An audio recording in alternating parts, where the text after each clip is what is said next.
is more than one small country. It is a big idea, a new world order, where diverse nations are drawn together in common cause to achieve the universal aspirations of mankind. With few exceptions, the world now stands as one. A year and a half ago, in Germany, I said that our goal was a Europe whole and free. Tonight, Germany is united. Europe has become whole and free. The world can therefore seize this opportunity to fulfill the long-held promise of a new world order.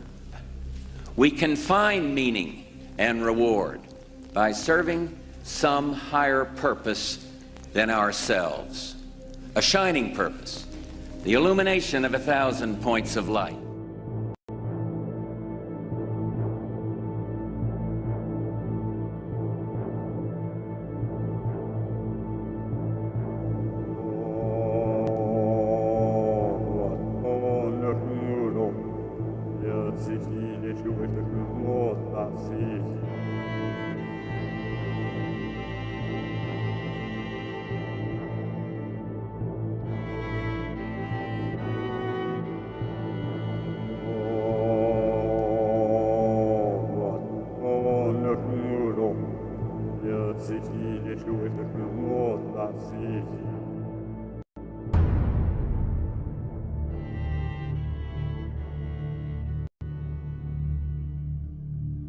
Something's wrong. Something's absolutely wrong.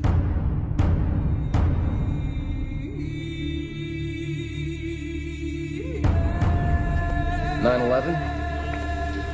Inside job. Plain and simple. All you gotta do is connect the dots. It is time for us all to dig deeper, because this could be an inside job. I do believe that it defies physics for the World Trade Center Tower 7, Building 7, which collapsed in on itself. It is impossible for a building to fall the way it fell without explosives being involved. The Building 7 thing, you know, if you look at the way it fell, I mean, it looks like a controlled demolition.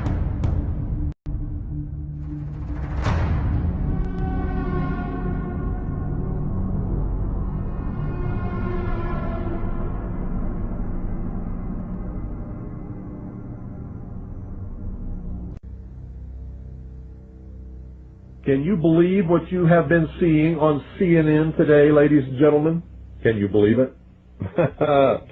Supposedly, a CNN reporter found Osama bin Laden, took a television camera crew with him, went into Osama bin Laden's hideout, interviewed him and his top leadership, his top lieutenants and colonels and generals in their hideout.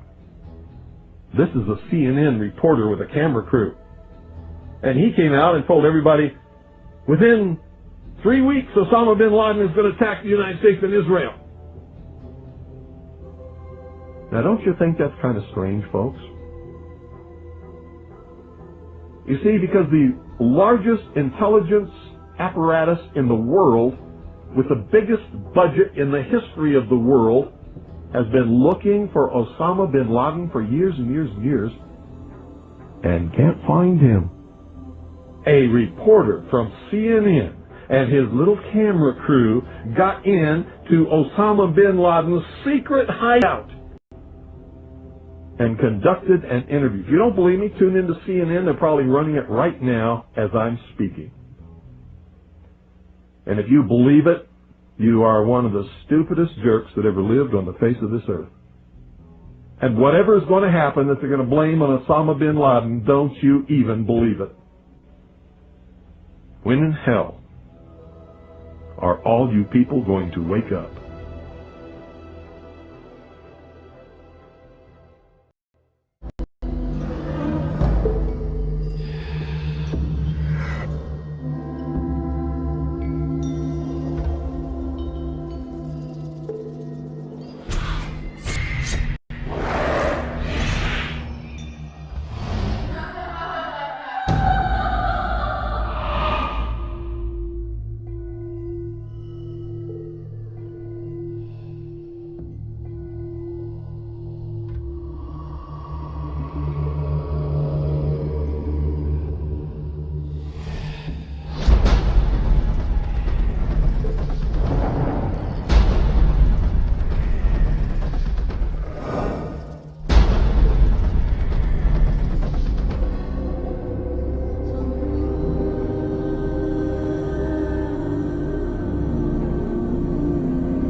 first, then a plane hit the building, but then another plane hit the other building.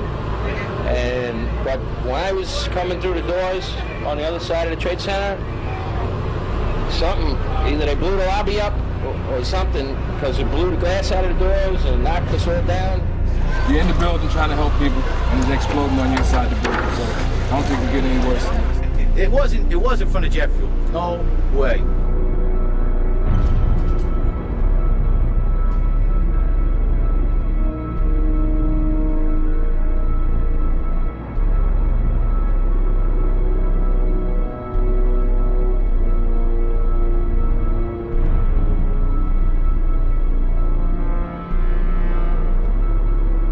People don't understand. There may be more. Any one of these fucking buildings can blow up. This ain't done yet.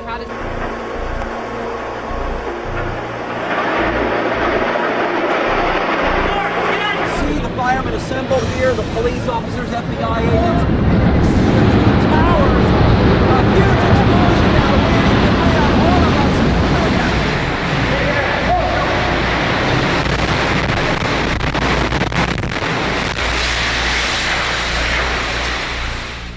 My name is Tom Sullivan. I worked for Controlled Demolition Incorporated, CDI, the top-rated explosives demolition firm in the world, owned by the Loiseau family during the years surrounding 9/11. And I worked for them as an explosives loader for 2.5 years. As an explosives loader, my job was to place explosives in the buildings to prepare them for demolition. There are many steps that you need to take. First off is you have to weaken the building.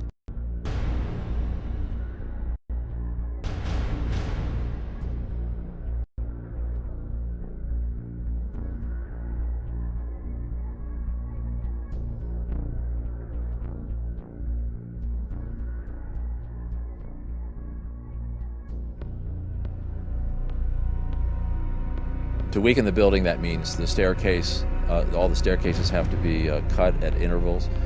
The firewalls have to be removed. The elevator shafts have to be cut. I looked down to my right, and the elevators exploded, something out of like a Bruce Willis Die Hard movie. People just come running out of the elevators on fire, fireballed. I mean, it was like, what is going on here? There's something's up here. I mean, the plane's up there, now there's fire down here. Then you have to move to the support columns on the particular load floors. And those are cut by a torch for two reasons. First, to weaken them, and also to allow for charges to be placed onto the structure, onto the columns themselves. And that essentially reduces their strength by about 20%. And even with all of that work being done to weaken this building, it still remains safely standing, so we can continue to work in it.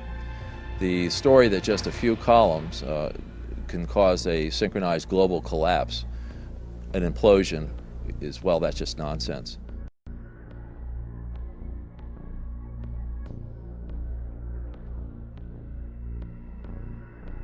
I don't see how this could actually happen in real life. When we load a building, we have to have all the support columns on a given load floor fail at the same time, within milliseconds of one another. And therefore, the entire building comes down in a synchronized implosion. So I think this notion of a one column failure causing an entire building to implode in a synchronized fashion is just nonsense. Looking at the building, it wouldn't be a problem once you gained access to the elevator shafts. How about an elevator modernization, which we know was going on the 9 months prior to 9/11? Yes, Elevator World, March 2001 documents it. In fact, they were in the middle of this modernization. There are people who noted that the elevators were locked in turn and that there were guards placed at these locked elevators during the modernization. Of course, you would have to have access to security. Securicom was brought in. Who sits on the board of Securicom? Marvin Bush, the younger brother of George Bush. Then a team of loading experts would have access to all the core columns and beams.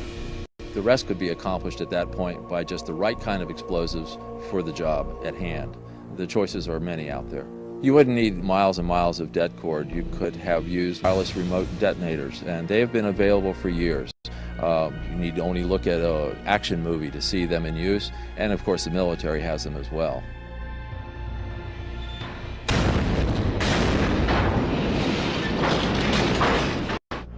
You want to call your mother or something?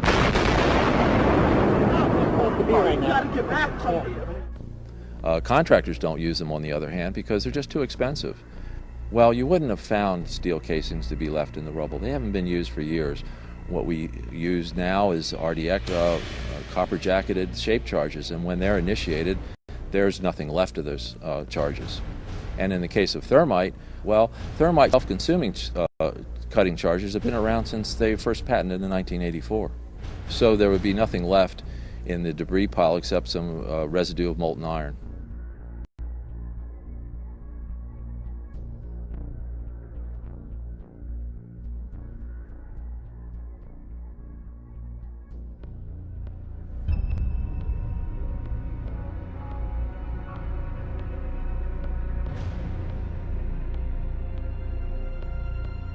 Get down below and you'd see molten steel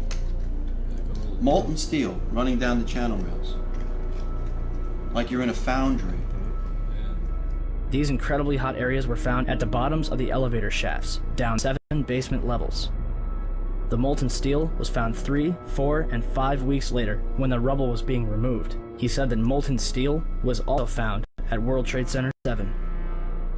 The highest temperature was in the east corner of the South Tower, where a temperature of 1,377 degrees Fahrenheit was recorded. The molten steel in the basement was more than double that temperature.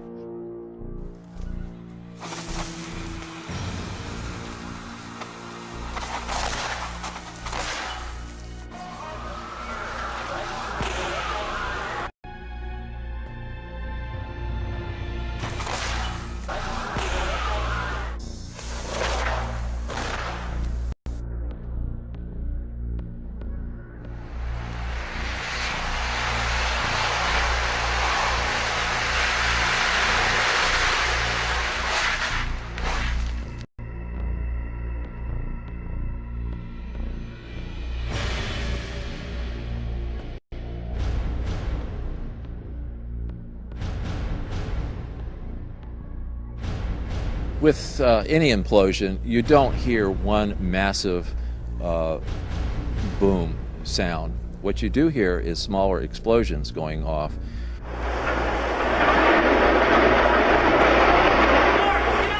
Mr. Sunder of NIST has said that you would, if this had been a controlled demolition, you would have heard a large, massive bomb going off. The World Trade Center. You can see the firemen assembled here, the police officers, FBI agents. And you can see the towers. A huge explosion now. What in reality happens with a controlled demolition is you hear a successive, progressive, smaller waves of smaller explosions going off.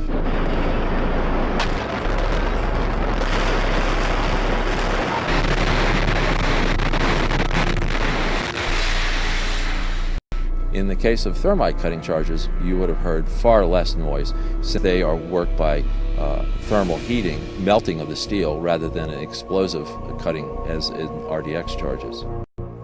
I knew from day one that this was a controlled event, and why I did that is because simply looking at Building 7, you have a sudden collapse of the building. It's fairly symmetrical as it comes down. There's the classic kink, which means that the center core fails first, and you can see that on the video, and the building falls near free fall. So I really honestly didn't believe this from day one, because this is the way buildings classically come down with a controlled demolition.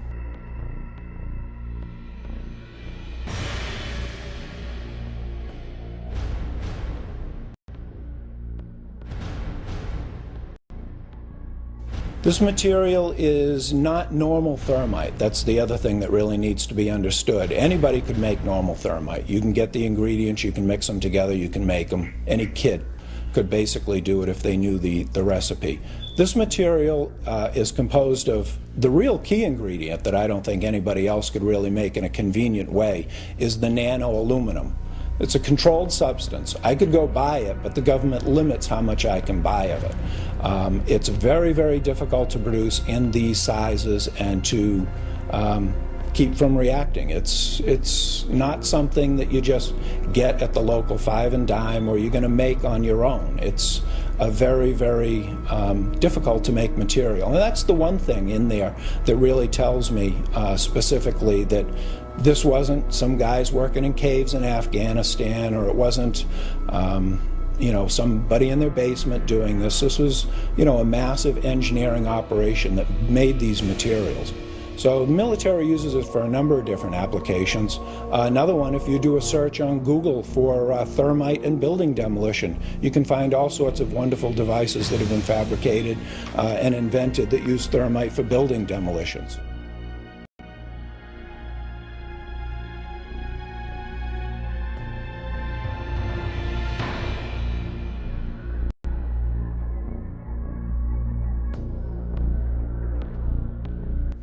An example would be that in 1984 there was a patent issued for thermite cutter charges to be used in building demolitions that could shoot molten iron through the structural steel in milliseconds.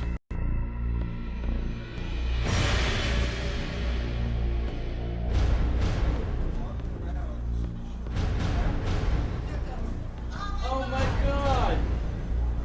That was a bomb that did that. Oh, God, look at that! That was a fucking bomb that did that. There's no goddamn way that could have happened.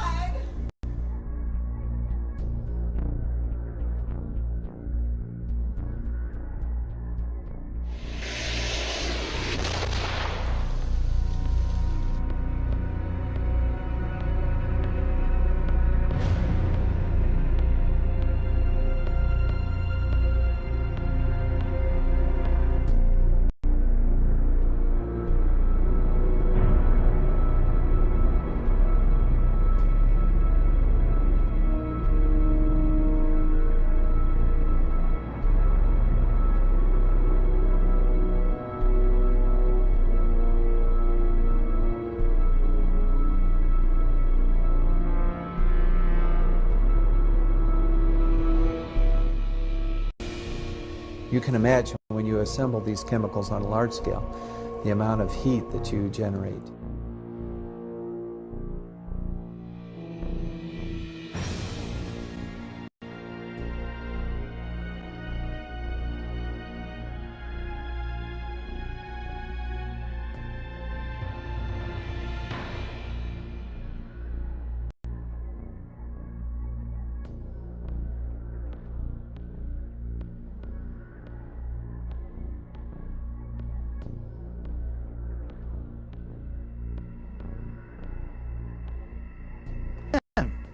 Who does Bush appoint?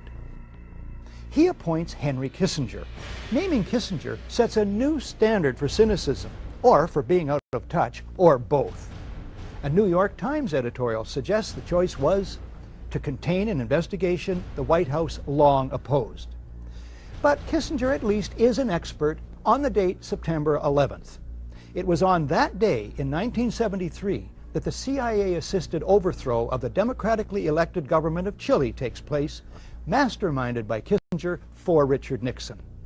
President Salvador Allende is murdered. After a universal backlash, Kissinger backs off. Bush then names, it's 431 days now, Thomas Kean and Lee Hamilton as co-chairmen. Kane's Azerbaijan oil connections and other conflicts of interest should make him ineligible from the outset. He earlier co-chairs the Homeland Security Project. Observers have noted that huge profits are to be made in the surveillance and security industries these days. The White House chooses all the commissioners. Lynn calls them key insiders rife with conflicts of interest. The White House brazenly appoints as the executive director one Dr. Philip Zelikow, a right-wing Republican hawk deeply involved in the Bush circle, a member of the Bush-Cheney transition team, and a National Security Council advisor with Condoleezza Rice under Bush 1. The Bush White House did everything in its power to derail an open inquiry. Then, when faced with its inevitability, the president and his aides sought to limit its scope, its access, and its funding. This commission was about as independent from White House control and manipulation as the abused prisoners at Abu Ghraib were from their jailers. The White House releases only 25% of 11,000 documents requested. It blacks out portions of the released documents, resists requests that the administration officials testify under oath, and tries to rush the commission's deadline. Bush and Cheney meet the commission, but it is behind closed doors. They refuse to testify under oath. No tape recorders are allowed. No transcript is allowed. Bush makes no opening statement, and those taking notes must submit them to security personnel. My administration will not talk about how we gather intelligence, if we gather intelligence, and what the intelligence says. I will not discuss. We will not discuss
Well, the simple fact is, Barry, that they didn't know where to go.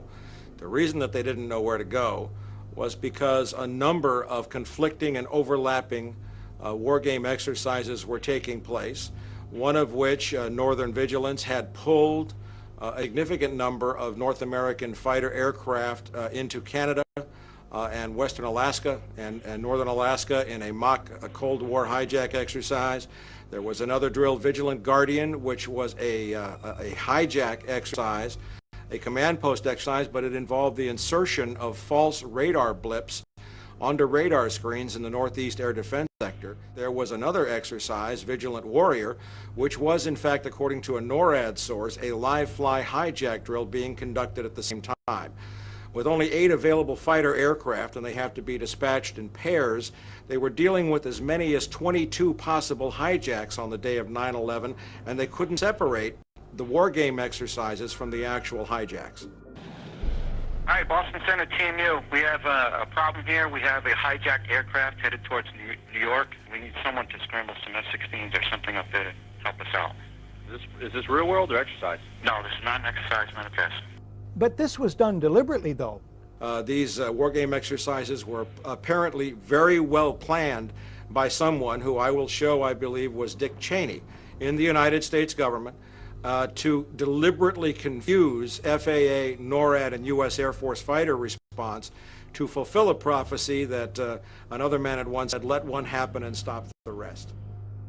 We do not have a clear explanation for why fighters from Andrews Air Force Base were sent out over the sea first and couldn't turn around because the 9/11 Commission seemed to change all the evidence just arbitrarily right before it issued its final report. So we don't have a clear explanation, but certainly there was this all consistent with a motive that said make sure that the fighters don't get to any place in time to stop the 3 critical attacks on the World Trade Center and the Pentagon. Do we want to think about scrambling aircraft? Oh, God, I don't know. That's a decision somebody's going to have to make probably in the next 10 minutes.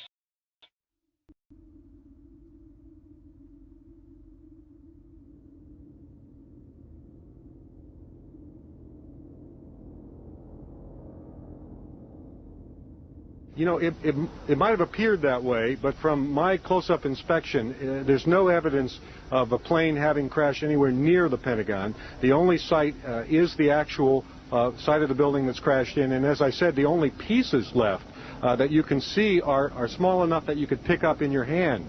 There are no large tail sections, wing sections, a fuselage, nothing like that anywhere around, which would indicate that the entire plane crashed into the side of the Pentagon.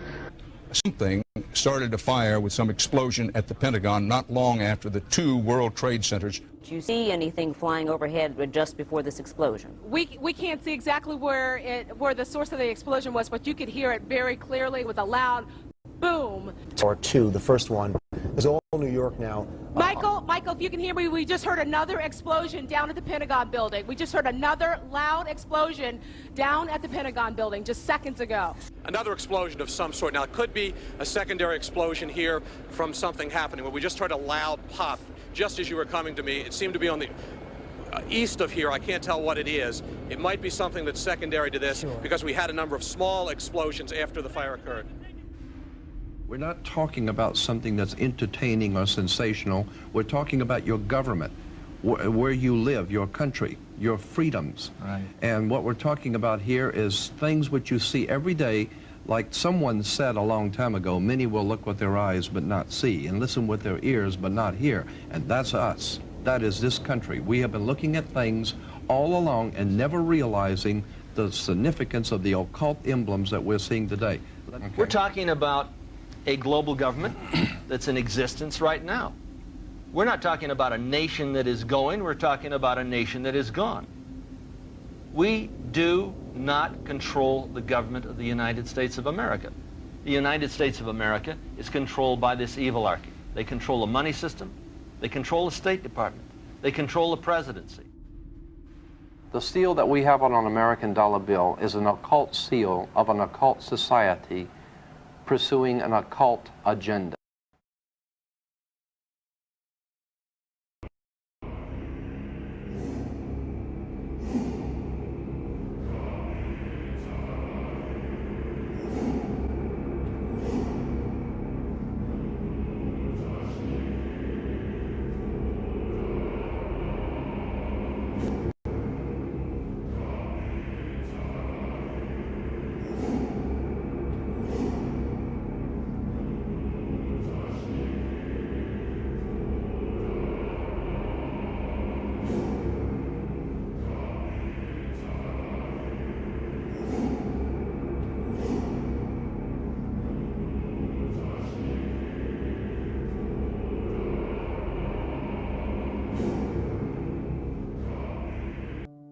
Now you might be noticing I don't feel about that war the way we were told we were supposed to feel about that war, the way we were ordered and instructed by the United States government to feel about that war. See, my mind doesn't work that way. I got this real moron thing I do, it's called thinking.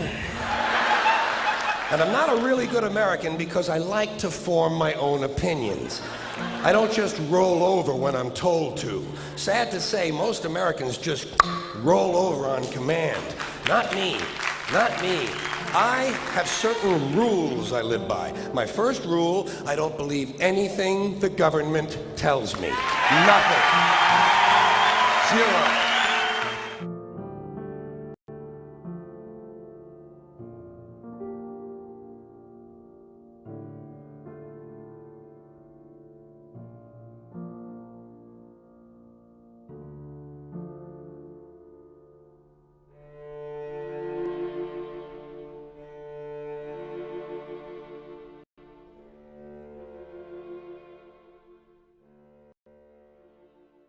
It concludes that Iraq has chemical and biological weapons, that Saddam has continued to produce them, that he has existing and active military plans for the use of chemical and biological weapons, which could be activated within 45 minutes, including against his own Shia population. The United States knows that Iraq has weapons of mass destruction. Any country on the face of the earth with an active intelligence program knows that Iraq has weapons of mass destruction. There is no doubt that Saddam Hussein now has weapons of mass destruction. There is no doubt that he is amassing them to use against our friends, against our allies, and against us. This is his. And if he does not disarm, the United States of America will lead a coalition and disarm him in the name of peace.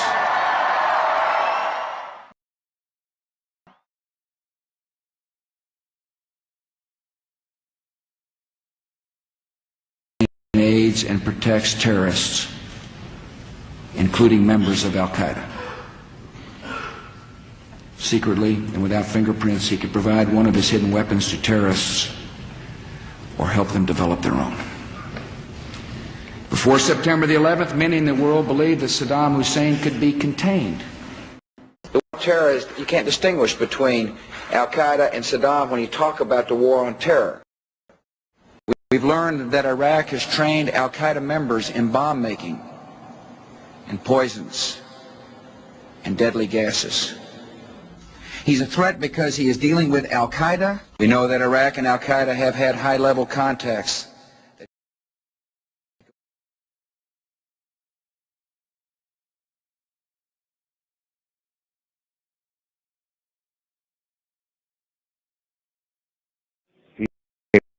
Capability with respect to weapons of mass destruction. He is unable to project conventional power against his neighbors. To keep arms from him, his military forces have not been rebuilt.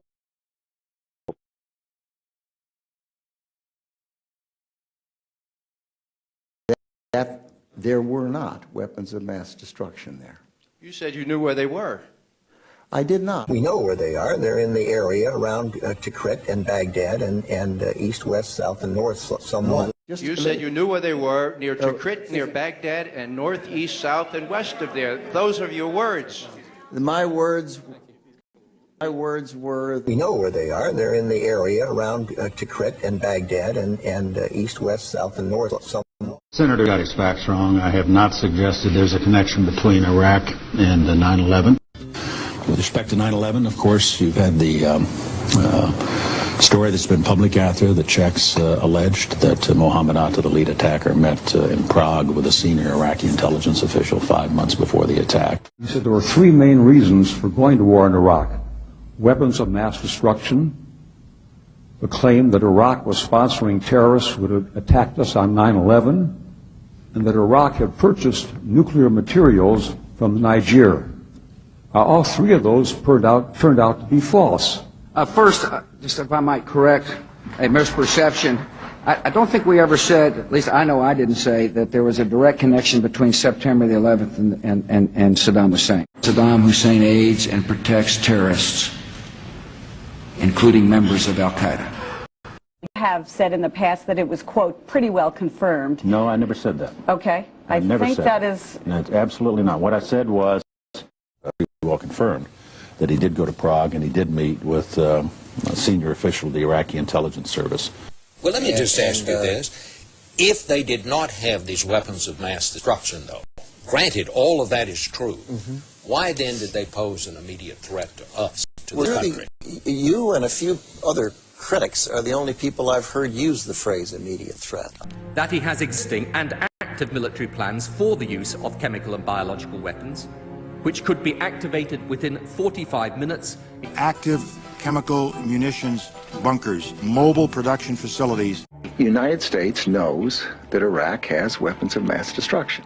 The reason I keep insisting that there was a relationship between Iraq and Saddam and Al-Qaeda, because there was a relationship between Iraq and Al-Qaeda. What did Iraq have to do with what? The attack on the World Trade Center. Nothing. You know, what has been happening as we debate the number of troops, as we debate whether to withdraw, is also this continual debate over the intelligence leading up to the war. And I know you've said you believe that it's wrong to question the motives or the honesty of administration officials, but I have a different question for you. If you had known that no weapons of mass destruction would be found, would you have advocated invasion? I didn't advocate invasion. You didn't? No, I wasn't asked. If you read all the books and the things... You weren't, but why weren't you asked? That's very puzzling. Well, I'm sure the president understood what my views were, but as a technical matter, did he ever look and say, what should we do? Should we go do this or not do that? This is something that the president thought through very carefully. Are you trying to distance yourself from the war with that? Of course not. I agreed completely with the decision to go to war. And I've said that 100 times. And don't even suggest that. I'm just asking. Yeah, well, you know better. Look, the interesting thing to me about the pre-war intelligence is clearly it was wrong. Every statement I make today is backed up by sources, solid sources. These are not assertions. But would you have been for an invasion if we had known that? The answer is The answer is probably yes. Iraq, one Democratic senator now says you can add the entire Intelligence Committee to the list. Dick Durbin of Illinois making the amazing claim on the floor of the Senate that while he and perhaps the 16 other members of that Intelligence Committee knew the administration was misleading the American public, he, perhaps they, kept quiet about it because due to his position on the committee, he had been sworn to secrecy. A few hundred feet away from here, in a closed room, carefully guarded, the Intelligence Committee was meeting on a daily basis for top secret briefings about the information we were receiving, and the information we had in the Intelligence Committee was not the same information being given to the American people. I couldn't believe it. Members of this administration were in active, heated debate over whether aluminum tubes really meant that the Iraqis were developing nuclear weapons. Some within the administration saying, of course not. It's not the same kind of aluminum tube. At the same time that members of the administration were telling the American people to be fearful of mushroom-shaped clouds. I was angry about it. Frankly, I couldn't do much about it. Because you see, in the Intelligence Committee, we're sworn to secrecy. We can't walk outside the door and say, the statement made yesterday by the White House is in direct contradiction to classified information that's being given to this Congress. We can't do that. We couldn't make those statements. And so in my frustration, I sat here on the floor of the Senate and listened to this heated debate about invading Iraq, thinking the American people are being misled. They are not being told the truth.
Those weapons of mass destruction got to be somewhere.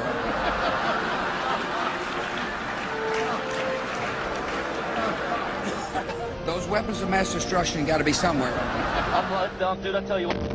Shit! Oh, my ear! We need to get the fuck out of here! Nope, no weapons over there.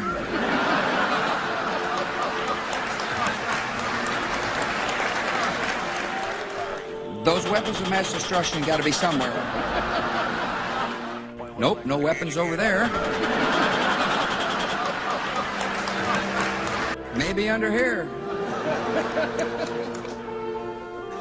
Oops, this photo wasn't supposed to be in here. This is a Skull and Bone secret signal.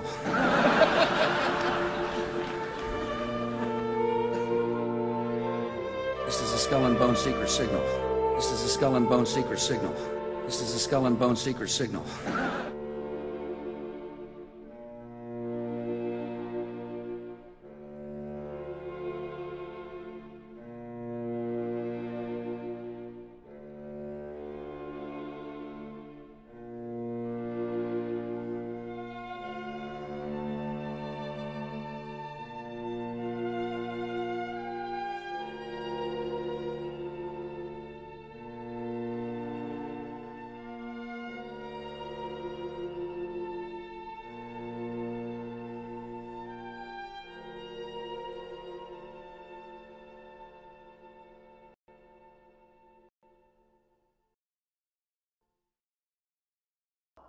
Sooner or later, the people in this country are going to realize the government does not give a fuck about them. Government doesn't care about you or your children or your rights or your welfare or your safety. It simply doesn't give a fuck about you. It's interested in its own power. That's the only thing, keeping it and expanding it wherever possible.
Some cringe when they hear the term New World Order, despite all of these prominent people using it. What is at stake is more than one small country. It is a big idea, a new world order, where diverse nations are drawn together in common cause to achieve the universal aspirations of mankind.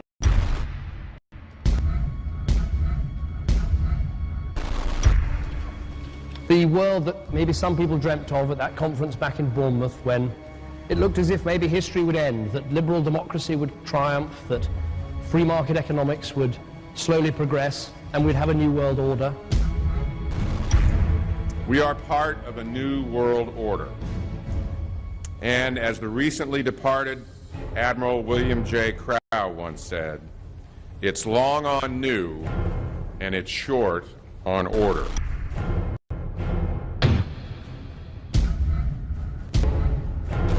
Walter Isaacson wrote a wonderful book about some of the wise men who helped shape the New World Order following the Second World War.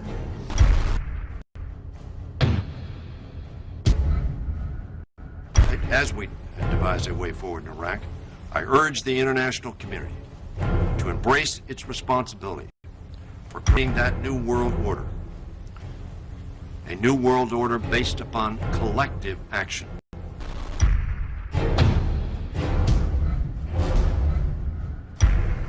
The transatlantic partnership was never just the foundation of our security.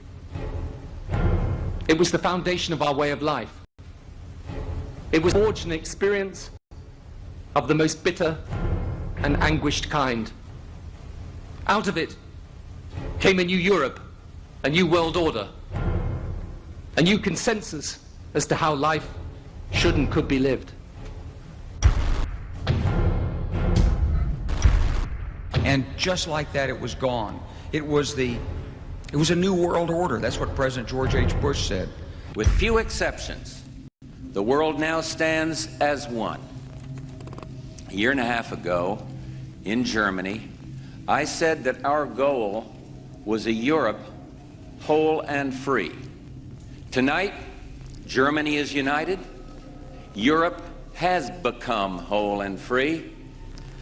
The world can therefore seize this opportunity to fulfill the long-held promise of a new world order. We can find meaning and reward by serving some higher purpose than ourselves, a shining purpose, the illumination of 1,000 points of light. This is a world that is likely to be dominated in the near future, and perhaps longer, by the Gulf War and the New World Order, which is the buzzword of the moment. So the secret of a New World Order, and at this point it's just a slogan, but it does have some historical background in terms that orders have succeeded each other over time. The secret of this is to learn how to use coalitions. Bush has invoked a new world order without enunciating a new American purpose. The president has still failed to articulate clear goals for our nation's foreign policy in this new age. And that's why I wanted to speak to you today about the new world taking shape around us, about the prospects for a new world order now within our reach. In the coming weeks, I'll be talking in some detail about the possibility of a new world order emerging after the Cold War. But today, I want to discuss another aspect of that order. You see, as the Cold War drew to an end, we saw the possibilities of a new order in which nations work together. It refers to new ways of working with other nations to deter aggression and to achieve stability. As old threats recede, new threats emerge. The quest for the new world order is in part a challenge to keep the dangers of disorder at bay. We must build on the successes of Desert Storm to give new shape and momentum to this new world order. Only when this transformation is complete will we be able to take full measure of the opportunities presented by this new and evolving world order. The new world order really is a tool for addressing a new world of possibilities. This order gains its mission and shape not just from shared interests, but from shared ideals. After the Gulf War had ended, Bush was so obsessed with the idea of a new world order that he had a series of Glocks imprinted with the term that he would give to members of his administration, including Colin Powell, Brent Scowcroft, Dick Cheney, and General Norman Schwarzkopf. Cheney would even approve policy papers regarding the New World Order. Defense Secretary Dick Cheney has approved a revised draft of a policy document on the New World Order. The Pentagon is backing off a controversial earlier draft and has abandoned a one superpower strategy. The final document puts more emphasis on international alliances and organizations. This would become an unprecedented time period for people all over the globe to discuss at length what the New World Order meant to them. The New World Order means different things to different people, but to those who expect to be in control of it, it means the same thing. It means all the world under their control. They believe that somebody must rule. After all, people are too darn dumb to know how to rule themselves. They figured that that's their role. World government is good, right? It put an end to war. Well, it could put an end to war because you just only have one dictator. I think Adolf Hitler had that in mind. He wanted a world government too, with himself as the master leader.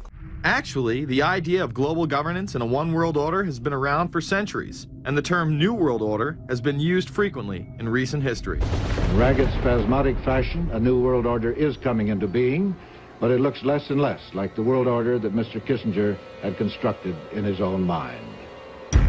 Kissinger's New World Order would fall under the radar for some time. However, it saw a vast revival during the first Bush administration. Here is Brent Scowcroft, former vice chairman of Kissinger Associates and former national security advisor under both Ford and Bush Sr., as he discusses the New World Order. Looking at the subtitle this morning, "Are we ready for the New World Order?" gives me something of the shudders. That phrase, New World Order, I'm afraid I'm partly responsible for resurrecting. I find the term New World Order very revolting, and just not only historically but politically today. I think Harding is absolutely right, and the actions of the administration just after enunciation of the New World Order put the lie to the fact there is any real substance behind what they say as New World Order. The first act of the New World Order was A, to make war, and then B, was to sell arms all over again. Is there a New World Order? We know certainly that George Bush has copyrighted the term at this point. In the aftermath of this war, though, is it an empty vessel into which something will be poured? Is it the appropriate term to use? Is it going to be a New World Order, or will disorder be just as significant in this process as we look ahead? We are very, very skeptical of an international order if we are not sure how the rules will be made, because thus far the international order has been made with rules that we had no input into and that affect us, and even when on the few occasions when the rules will seem to favor us, then they get changed. A unipolar world, a world of one superpower, may be quite dangerous for us. The New World Order under the United Nations would mean, among other things, an end to our God-given rights given us and secured by the Constitution. The New World Order, which now has been called by some the New World Disorder, and by some people on the more liberal persuasion, the taking over of the world by the Council on Foreign Relations, the Trilateral Commission, and the UN to put us all in slavery. But what are these organizations? Who founded them? And what are the stated goals of each? Before we begin with the Council on Foreign Relations, let's delve further into history to understand roundtable groups and their origins. Its roots go way, way back in history, and they go back to the formation of a secret society, a secret organization. The bottom line is that you take the roots of that organization and you find out that they created in all of the British dependencies what they call roundtable groups. And then around those little roundtable groups, they created front groups. And the purpose of these front groups and roundtable groups was to penetrate into the governments of all of these different countries, to penetrate into the media centers, to penetrate into the educational systems. In other words, to penetrate into the social fabric, the power centers of society, and literally take them over from the inside without anybody being aware that they were controlling influence. The League of Nations was the first attempt at the New World Order, the first attempt at a global government based on the model of collectivism. And it was the brainchild of the elitists, the ancestors of the very people who are still working on this project. They're collectivists, the very wealthy people. They're the ones in this country who dominated the powerful tax-exempt foundations, like the Carnegie Endowment Fund for International Peace, the Rockefeller Funds, the Ford Foundation, and groups like that. These people were on record, even way back then, that they had to have a new world government, and they dreamed of that being embodied in the League of Nations. And they were solidly behind it. And that was one of the reasons those people encouraged the United States into World War I, was because of the crisis of World War I, and that would also condition Americans to thinking of making big changes in their system, because we certainly don't want another war like that, do we? There's that fear angle again. And they thought, well, by being in World War I, then we would be a major participant at the table to carve up the world and create a new world government. And that was to be the League of Nations. Now, why is that important? It's important because the avowed purpose of the Council on Foreign Relations is to create a new world order, a global government based on the model of collectivism. And that includes the elimination of the United States as a sovereign nation. That's why it's important. The people running this country are determined to destroy it. The Council was heavily criticized during the 1980s for being an organization hell-bent on destroying national sovereignty in favor of a world government. So many of its members hid their association with the organization. Dick Cheney had this to say in response to a question by David Rockefeller, who became the CFR's youngest director in 1949 and was chairman of the board from 1970 to 1985. He remains an honorary chairman to this day. It's good to be back at the Council on Foreign Relations. As Pete mentioned, I've been a member for a long time and was actually a director for some period of time. I never mentioned that when I was campaigning for re-election back home in Wyoming. Now, you are the president of the Council on Foreign Relations, all right? Yes, sir. You guys toy with countries of the world like toys, don't you? You're like the Illuminati, you're the Masons, you control everything, don't you? That's the rap on you guys. So every place there's questions coming from this documentary. And you don't have to believe everything in the documentary to still have questions come up. And you look back and you remember what you saw and what you were told, and now you have questions. You have these private groups that are run and created by the elite, by the ultra-rich, wealthy families that have been manipulating global markets from behind the scenes for generations. They create these private groups that then feed information to the government, to senators, to congressmen, their recommendations, their policy papers, what they think should happen. And it's fascinating because if you actually read what it is that they're doing, the recommendations that they make, they're very able to get them put in place. Discussions that are going on in these private groups are really talks that should be going on in Senate committees and in the halls of Congress, but they're happening with these ultra-elite groups that are then pushing their propaganda into the political mainstream, and then it's becoming enacted, it's becoming put into law. Still not convinced the CFR is promoting a new world order? Listen to what Leslie Gelb had to say upon leaving the New York Times to chair the organization as its president in 1993. I loved it. Doing a column is a great job. I'm going to an equally great but different job, and in a way a job that caps everything I've been doing in my life, in government, in academia, and in journalism. I think that's what the Council on Foreign Relations will allow me to do. Well, you know, for example, you had me and 3 or 4 other folks on this show a few months ago to talk about the New World Order, right? Exactly. Right? Bob I talk Hormats about and it, you, exactly. Right. I talk about it all the time. New World Order wants a global system where one small central authority of individuals can then dictate a policy that's going to be distributed down to the rest of the world, everywhere, in the smallest little town in the middle of nowhere in some remote country. I now think it's safe to say that the Council is extremely influential on the world stage and openly promote global governance. The Council and the globalists were able to take this agenda to the next level following World War II. The United Nations was born out of the ashes of this conflict. Unlike the League of Nations, the United States not only joined this organization, they championed it. First book I wrote was The Fearful Master, a second look at the United Nations. It was written at a time when it was not popular to be critical of the UN. I mean, the United Nations was viewed by almost everybody as our last best hope for peace. It was a means, we were told, to bring humanity together and put an end to war and live in peace and harmony and promote trade and all of these good things. I wish it were any of those things, but it's not. The original charter for the United Nations was drafted in San Francisco in 1945, and the United States became a permanent member of the Security Council, along with France, the United Kingdom, the Soviet Union, and the Republic of China. The process by which other nations' belief systems could be used to erode and eviscerate our Constitution and Bill of Rights had taken a giant leap forward.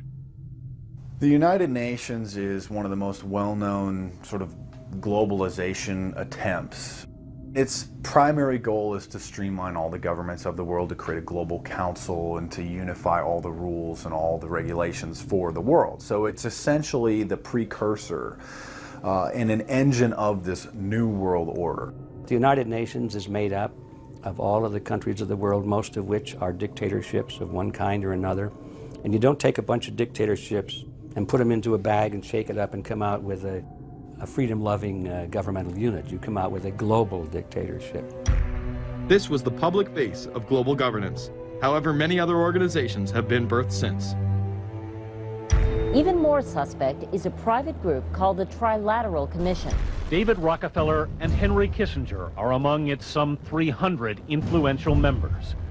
The Trilateral Commission, rich and powerful business and political leaders from Japan, Europe, and North America. The New York-based policy group was formed in 1973 by Chase Manhattan Bank Chairman David Rockefeller. In addition to Rockefeller, there are many other noted American members. Among them, economist Alan Greenspan, former Defense Secretary Harold Brown. George Bush was once a member, but resigned last year before his unsuccessful presidential campaign. Back then, it wasn't politically wise to be aligned with what his party's right wing considered a shadow world government. The United Nations would take over America. The Trilateral Commission would control the world. Just look at its membership, they say. Current and former members include Presidents Clinton, Bush, and Carter. Names like Brzezinski, Christopher, Kissinger, and Schultz. And top executives of ITT, Xerox, Exxon, and Nations Bank. Although this group with only 300 members seems to be at the apex of the power structure, there is yet another group formed in 1954 that is even smaller in number and has a greater influence on world events. Meet the Bilderberg Group. This elite group meet annually around the globe.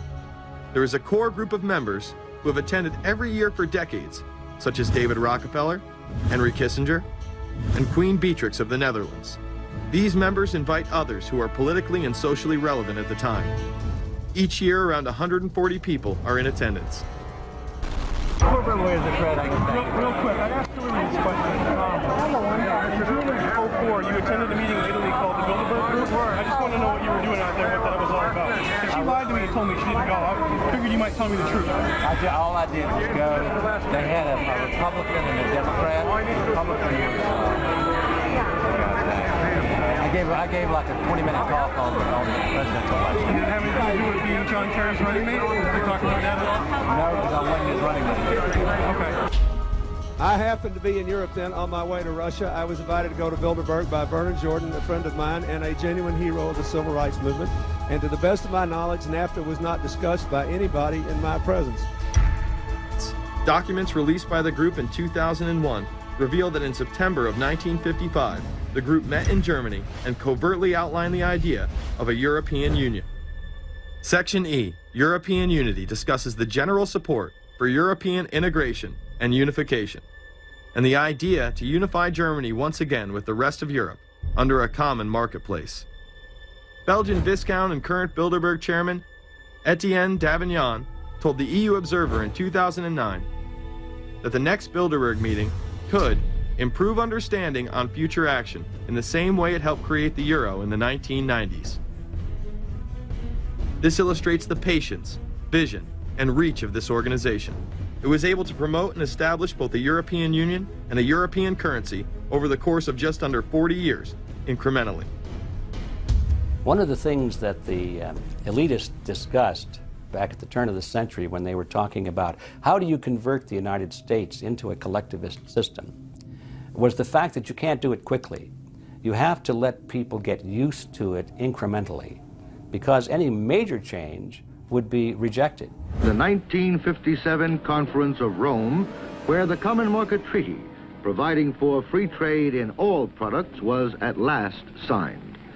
6 nations, France, Germany, Italy, Belgium, Holland, and Luxembourg, agreed to remove all mutual barriers to trade within 12 to 15 years, the embryo of a political union which they proclaimed to be their ultimate objective.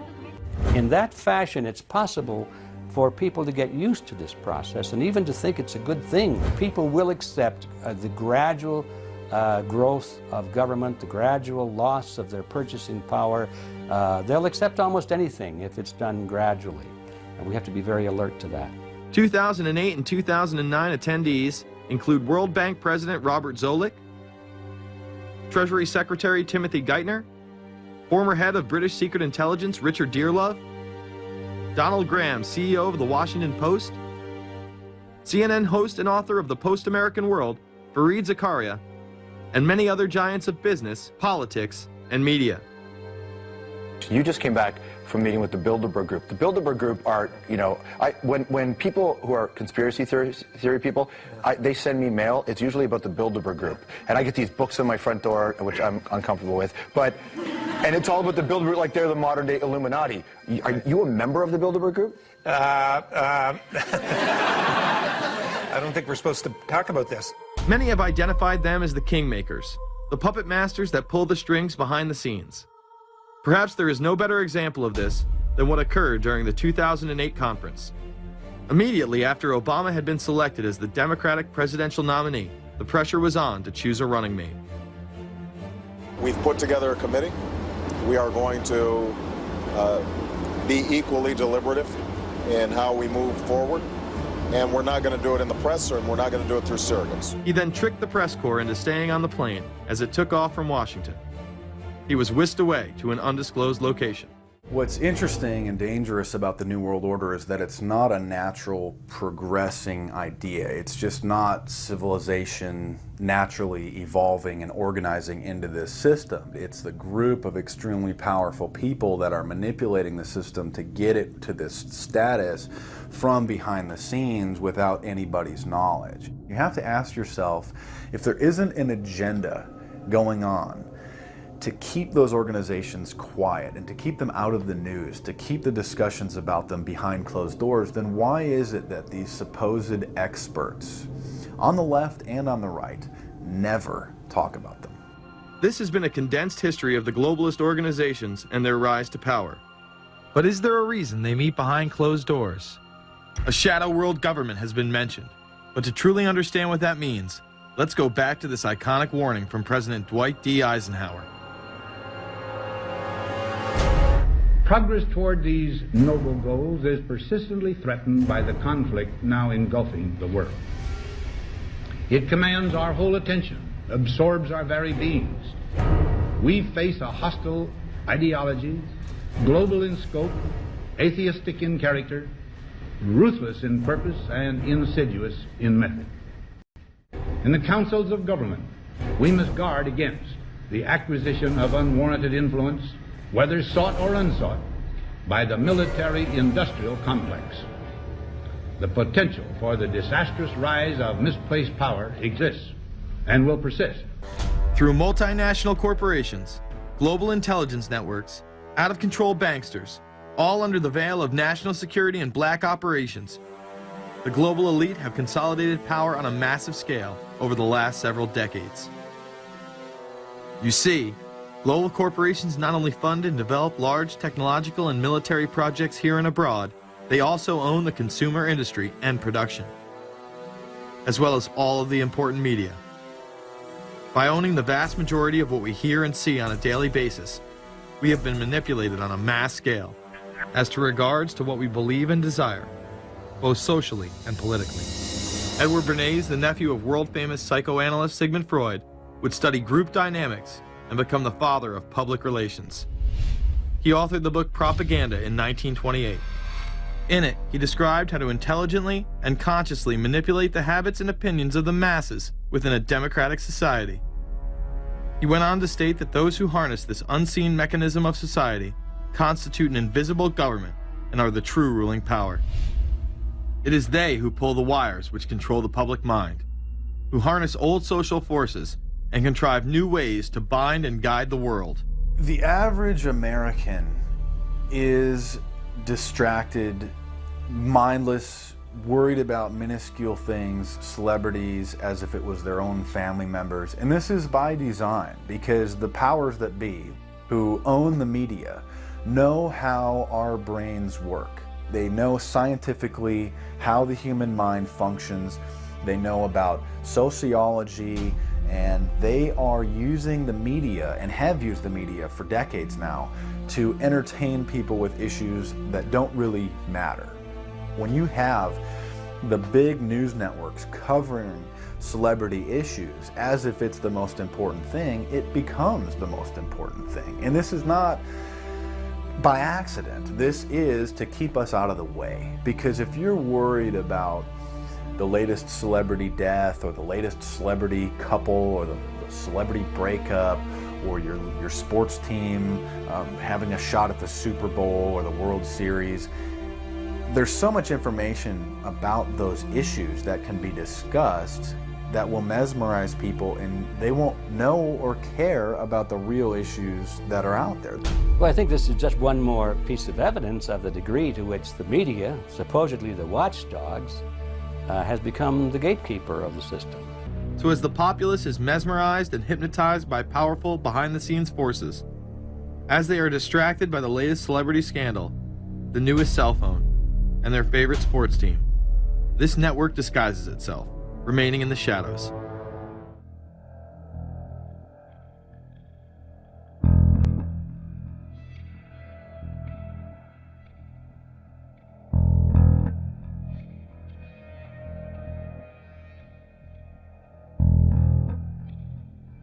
I appeared before the Congressional Committee to tell what I knew of activities which might lead to an attempt to set up a fascist dictatorship.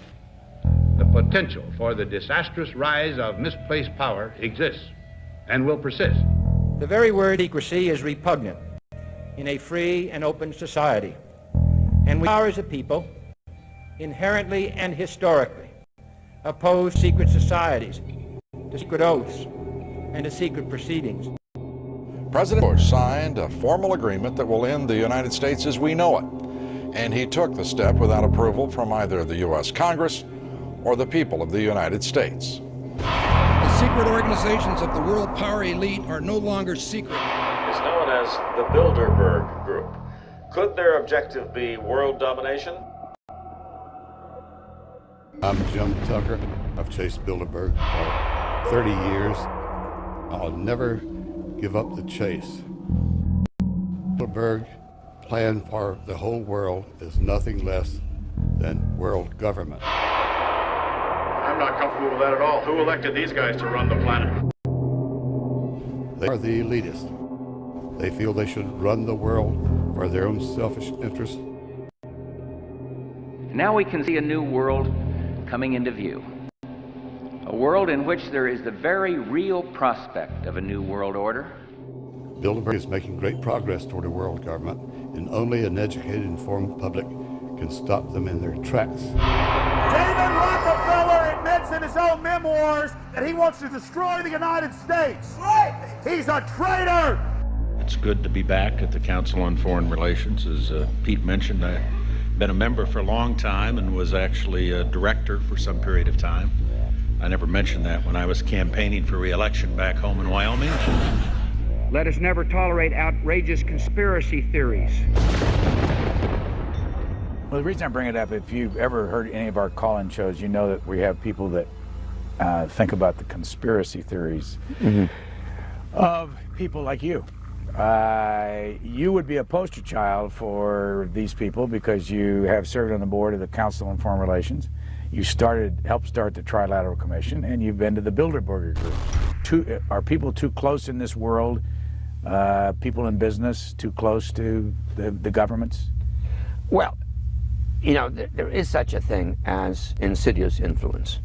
And the question is, how does it operate? Does it involve bribery? And does it involve some sort of psychological domination of individuals? I don't believe in this notion of some sort of secret societies controlling people. But of course, in any political system, there are sort of over-the-table and under-the-table arrangements. The New World Order was on display with the first Gulf War and the creation of a European Union. After losing to his crony Bill Clinton, he faded into the background as the agenda for a New World Order marched forward. Whenever these agendas were threatened, those who opposed them ended up dead.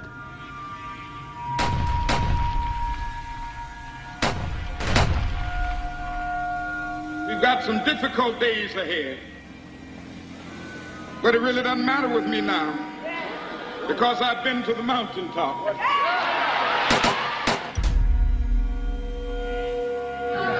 My thanks to all of you, and now it's on to Chicago, and let's win there. Thank you very much. gave a paper about all three of the big assassinations in the 60s, which was John F. Kennedy, Bobby Kennedy, and Martin Luther King. And there are certain common denominators. I call these events deep events. We've become accustomed to the idea that every now and then something is going to happen, and we just know from the beginning we're not going to get to the bottom of it. And the more they happen, the more reconciled we've become to this state of affairs.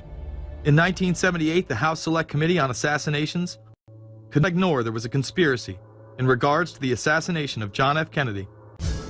Good evening. A congressional committee has concluded that President John Kennedy and civil rights leader Martin Luther King Jr., both of them, were probably killed as the result of conspiracies. The House Assassinations Committee wound up its 2-year study by recommending that the Justice Department look into both cases. In the assassination of Dr. Martin Luther King, the committee concluded the likelihood of conspiracy. The committee's summary of findings says President Kennedy was probably assassinated as a result of a conspiracy, that its evidence establishes a high probability that 2 gunmen fired at the motorcade. The committee concluded that President Kennedy did not receive adequate Secret Service protection in Dallas, that the CIA was deficient in sharing information before and after, that the Justice Department and Warren Commission failed to pursue possible conspiracies and made their conclusions too definite. There seems to be no debate that the CIA and Secret Service were involved in the assassination, as you can clearly see 2 Secret Service agents being taken away from their positions at the back of Kennedy's vehicle just moments before the assassination. And no matter what you believe about Oswald, it has now been declassified that Oswald was trained by the CIA in 1957 under the cover of the Office of Naval Intelligence. Assassination is an option when the ruling class can identify an enemy who cannot be compromised. But how do they bend the population's will to do their bidding? Well, the false flag operation is one in which the attacker carries the flag of someone else. It's usually a military operation, and the purpose, of course, is to create the impression that the attacker is someone else. They want to create negative public opinion against the nation whose flag was being used. Or they may even not use a flag at all. This sort of thing is done all the time, and it's certainly not unique in history. I think we've been seeing a lot of it lately. Americans are easily motivated by false flag operations, and I think it's inevitable that we will see false flag operations in the near future. It is used in order to seize power at an accelerated pace. The government has lied about 9/11 repeatedly and used it to dominate the Middle East, while creating an evolving police state here, encroaching on civil liberties at home. And of course, building a new world order. There is a chance for the President of the United States to use this disaster to carry out what his father, a phrase his father used, I think, only once, and hasn't been used since, and that is a new world order. We know now that September 11th of 2001 was the beginning of what we might call a new world order. The New World Order that this president's father talked about with such great enthusiasm seems to be high on the agenda of this administration. Under the second Bush administration, massive amounts of civil liberties were openly and brazenly taken away following 9/11. The passage of the Patriot Acts, the Military Commissions Act, and other horrifying anti-constitutional legislation was enabled by the incredible amount of fear generated by the media, all in the name of keeping us safe here at home. The war itself would create huge profits for the military-industrial complex, and the globalists would seize even more power and control over Middle Eastern resources in what they planned to become a Eurasian Union under their control. Although the establishment claimed to be fighting for our freedom abroad, they were destroying our sovereignty by stealth. Expanding on NAFTA, they were able to consolidate power on the domestic front by deindustrializing the United States through CAFTA, the Central American Free Trade Agreement, as well as the SPP, the Securities and Prosperity Partnership. Opponents, however, say the initiative is nothing less than a plan to create a North American Union that would eliminate sovereignty for all 3 nations. Building on the North American Free Trade Agreement, the NAFTA section of the Commerce Department is busy drafting laws and regulations for a North American Union, a union of Canada, America, and Mexico. The President has attended secret meetings and signed at least 2 agreements under the Security and Prosperity Partnership Program.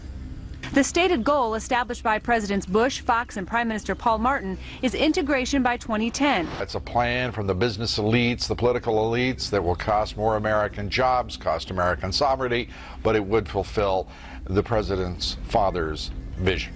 Now, former United States Trade Ambassador Robert Zoellick is talking about it again with renewed vigor. This time, a new world order with business at the helm of trade and economic policy. It's an agenda that goes hand in hand with the United States, Mexico, and Canada working quietly and behind the scenes to promote a common market with common deregulation for the benefit of multinational corporations.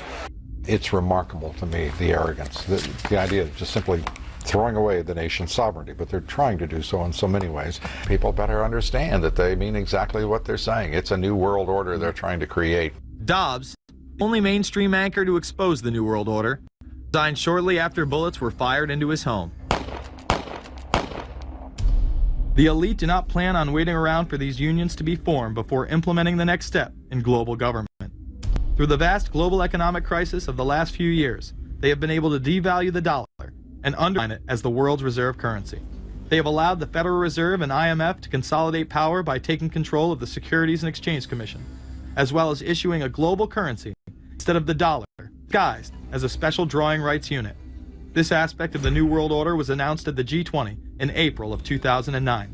There is a big thing that's going to happen in London at this G20, and then they're hiding it, they're camouflaging it, they're not talking about it.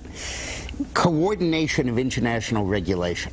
What they are going to do is to put our Fed and our SEC under the control, in effect, of the IMF. New World Order, that's what they're planning in there, is to undermine the U.S. currency, and it's just really sad. What it really is putting the American economy under international regulation. Yeah. And those people who have been yelling, oh, the UN's going to take over global conspiracy government. Theorists. They've been crazy, but now they're right. There's 20 or whatever people in the G20, say there's 20 ministers, thousands of us, and we can't get our voices heard. When Geithner said he would be open to the idea of a global currency last week, yeah. Those conspiracy people had said and suggested that for years. Right. You're not wrong.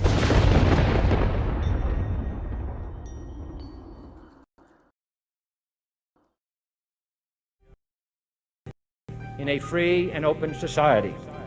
And we are, as a people, inherently and historically opposed to secret societies, to secret oaths, and to secret proceedings. We decided long ago that the dangers of excessive and unwarranted concealment of pertinent facts far outweighed the dangers which are cited to justify it. Even today, there is little value in opposing the threat of a closed society by imitating its arbitrary restrictions.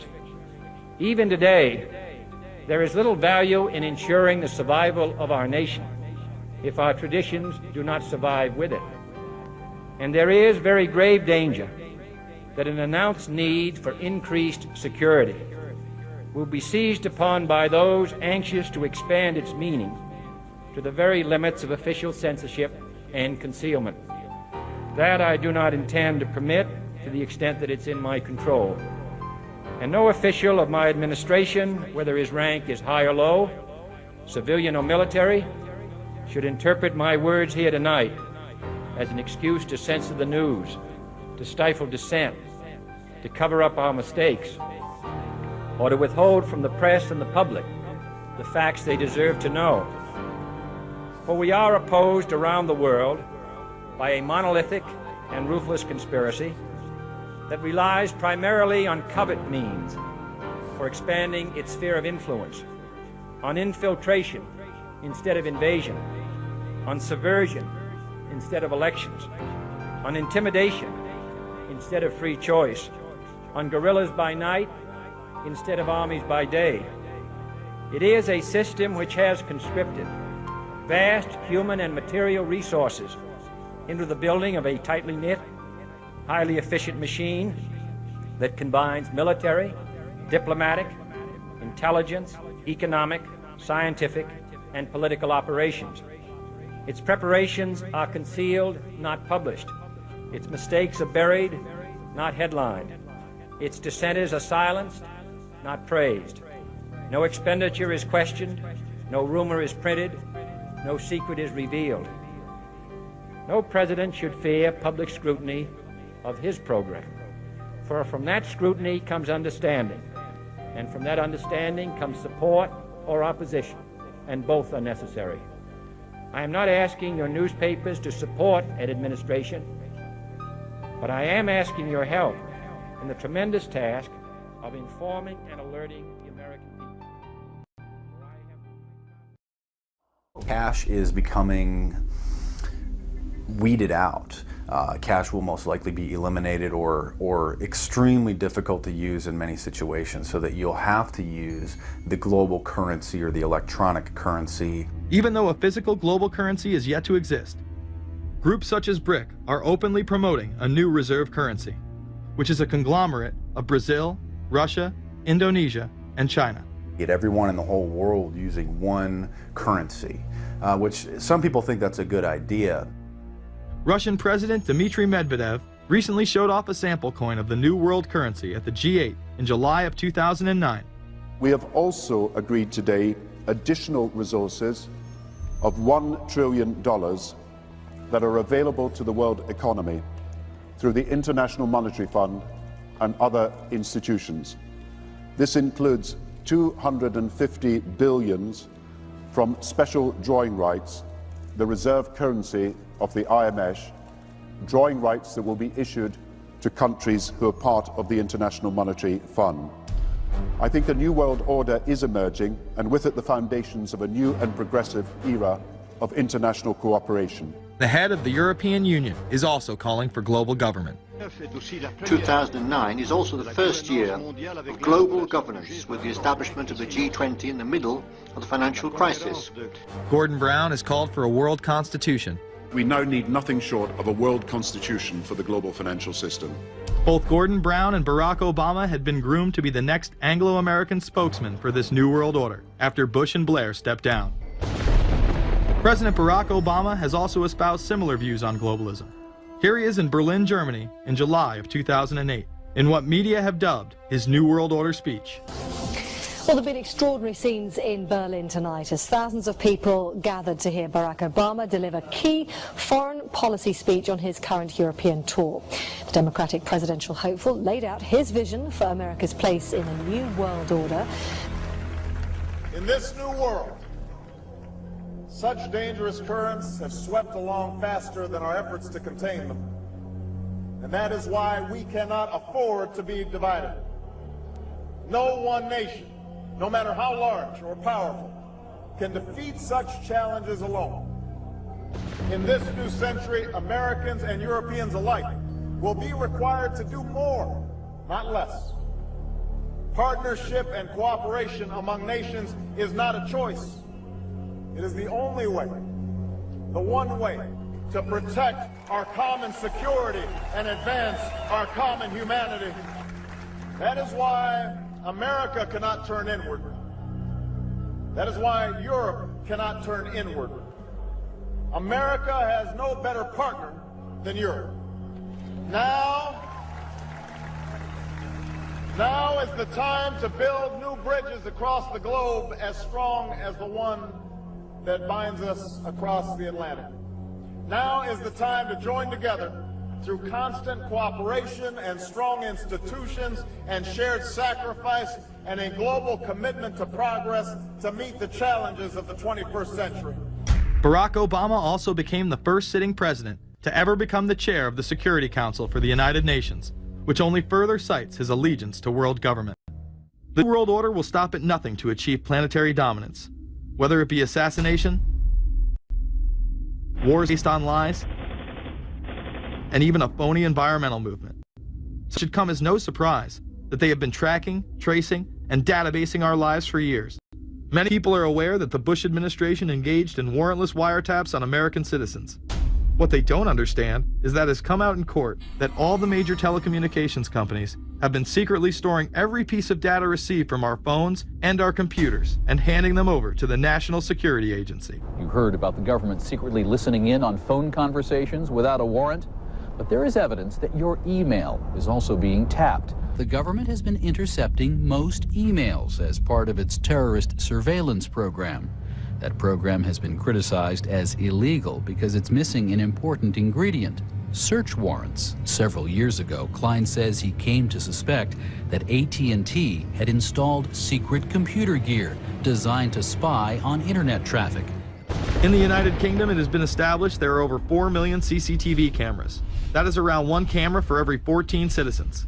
Their purpose is not to solve crime, as it takes 1,000 CCTV cameras to solve just one crime. It is to create a tattletale society in which everyone is under constant surveillance by the state and those around them. Your every move in both your home and the outside world is under constant surveillance by a criminal elite who operate above the law. As we are constantly under the microscope, their activities remain in the shadows.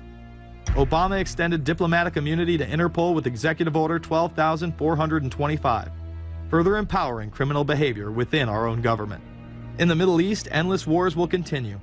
Under the Obama administration, we have sent tens of thousands of more troops into Afghanistan. In the New World Order, when it's close to completion, for the average citizen, for people like you and me, is going to be essentially slavery. We're never going to be able to get ahead. We're never going to be able to amass enough wealth, essentially to retire or to do what we want to do in life. We're going to constantly be working for the man.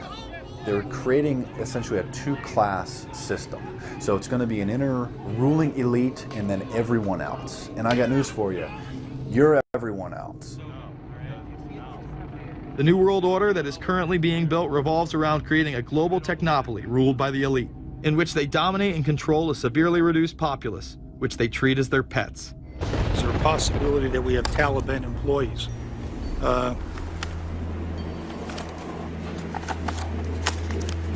The commander in the field, or I should say the COCOM commander, General Petraeus, has made it a conscious effort to, as part of his coin strategy, to hire local nationals. I can't talk in this form, nor am I the qualified guy to talk about it, but there is no doubt in my mind, one day you're on one side of the ledger, the other day you may be on the other side of the ledger. Biometrics have been instituted in both Afghanistan and Iraq, where individuals are subject to fingerprint devices, iris scanners, and electronic databases to screen local residents as well as DNA tests. This includes anyone within the populace of a combat zone. Someone has to go out there with the biometric registration equipment, take your iris scans, take your scans and get you registered in the system like that. As scary and tyrannical as these systems seem to be, none may be as dangerous as the implantable RFID microchip. Through various pretenses, including terror, security, and entertainment, the chip has been promoted and integrated into society. In 2001, following the 9/11 terrorist attacks, the Jacobs family became the first family to be injected with microchips in front of a live television audience. We have a Florida family who are really pioneers in a brave new world. They have volunteered to be the first ever to have microchip identification devices implanted into their body. After 9/11, I was really concerned with the security of my family. In 2004, the FDA approved the use of RFID technology to be implanted into human beings. However, studies dating back to the 1990s show the implantable microchip has been linked to cancer in animals, but this has not slowed the agenda of control. In Barcelona, trendies get chips in order to receive VIP status at the exclusive Baja nightclub. A simple swipe of the arm gets them in without a line, and it pays for their drinks too. The Mexican government also chipped employees for security measures in 2004. We're interested today to hear that more than 100 law enforcement officials in Mexico are having microchips implanted in their arms. The chips allow a person to be scanned, sort of like a cereal box at the supermarket checkout. Mexico's Attorney General and 160 of his deputies have had microchips implanted in their arms. It is to provide access, said the Attorney General, to the right people in exclusive areas. Today, aside from being promoted as a device that can save your life by storing all of your medical information in it, it is being promoted as the next generation tool for video gaming. Sega developer Yu Suzuki plans on developing gaming technology using implantable RFIDs. He states, people that have some sort of chips in their bodies, to be able to keep track of vital signs. So it doesn't have to be a scary thing, but you could put a sensor here. You know, a bit like the Matrix, as he points to his arm. It's not really something only in the future. Some people already have them, chips in their bodies. Suzuki is correct. It has never been easier to order a microchip online and implant it under your skin.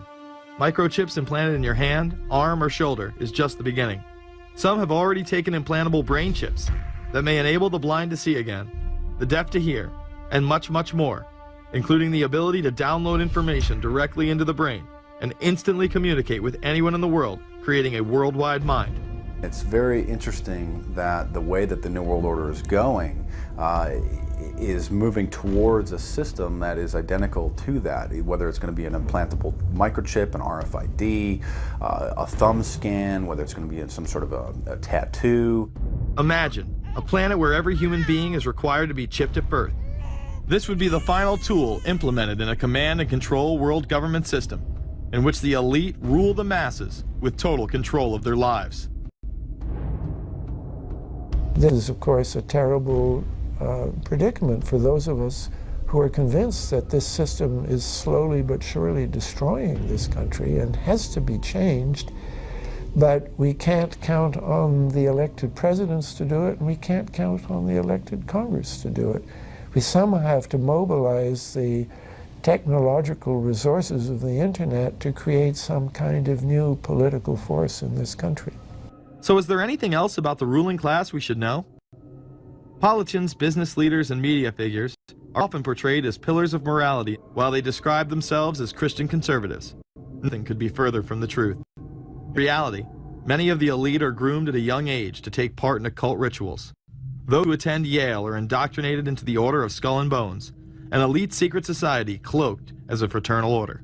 Yale University is 300 years old this year, and were you to visit its campus, you would see that it still has exotic clubhouses, which look like tombs where Yale's legendary secret societies meet. Their prestige and importance have largely evaporated, but the rituals are still a secret. And so when we heard that some enterprising characters had managed to spy on the famous Skull and Bones Society, we couldn't resist.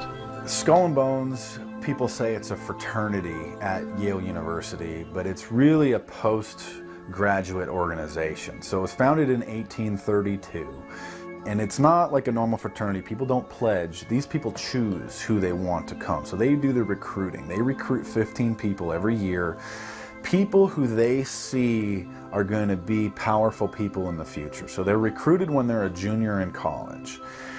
A lot of these people come from really wealthy and influential families because they know that this person has the resources to then elevate them to a position of power that can benefit the club. The video shows the neophytes, or initiates, kissing a skull, then performing a mock human sacrifice. Horrific screams caught on tape include chants of, "The devil equals death, death equals the devil." True. Famous alums include Senators John Kerry and John Chafee, to name two, cabinet secretaries such as Averell Harriman, and 3 presidents, William Taft, George Bush, and George W. Bush, who's been reluctant to talk about Skull and Bones. Does it still exist? The thing is so secret, I'm not even sure it still exists.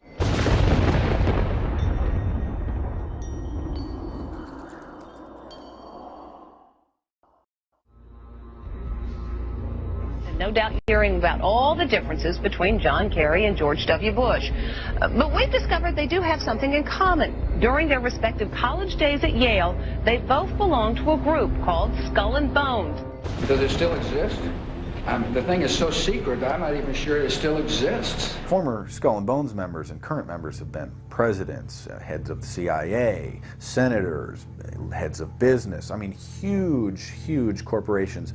These people have the network that brings them to such a position of power that most people could only dream of. You both were members of Skull and Bones, a secret society at Yale. What does that tell us? Not much, because it's a secret. Is there a secret handshake? Is there a secret code? I wish there were something secret I could manifest. 322, a secret number? There are all kinds of secrets, Tim. You were both in Skull and Bones, the secret society. It's so secret we can't talk about it. What does that mean for America? The conspiracy theorists are going to go wild. I'm sure they are. I don't know. I haven't seen the web. Number 322.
come pretty close.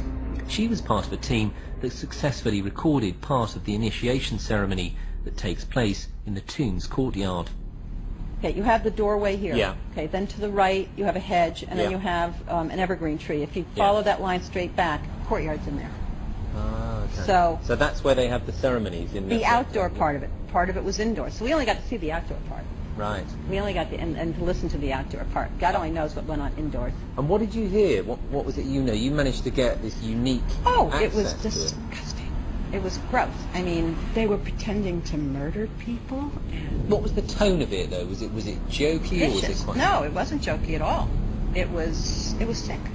It's about the only way I can describe it. It was sick.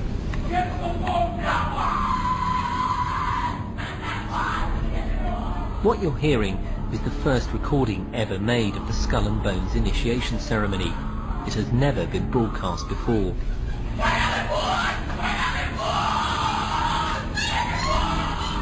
15 new members of the club are being introduced into the macabre rituals of Skull and Bones by the senior students who are about to graduate. The club has what some might see as a strange fascination with death, skulls and bones. There's the chants too, difficult to hear first of all, but including the devil equals death and death equals death.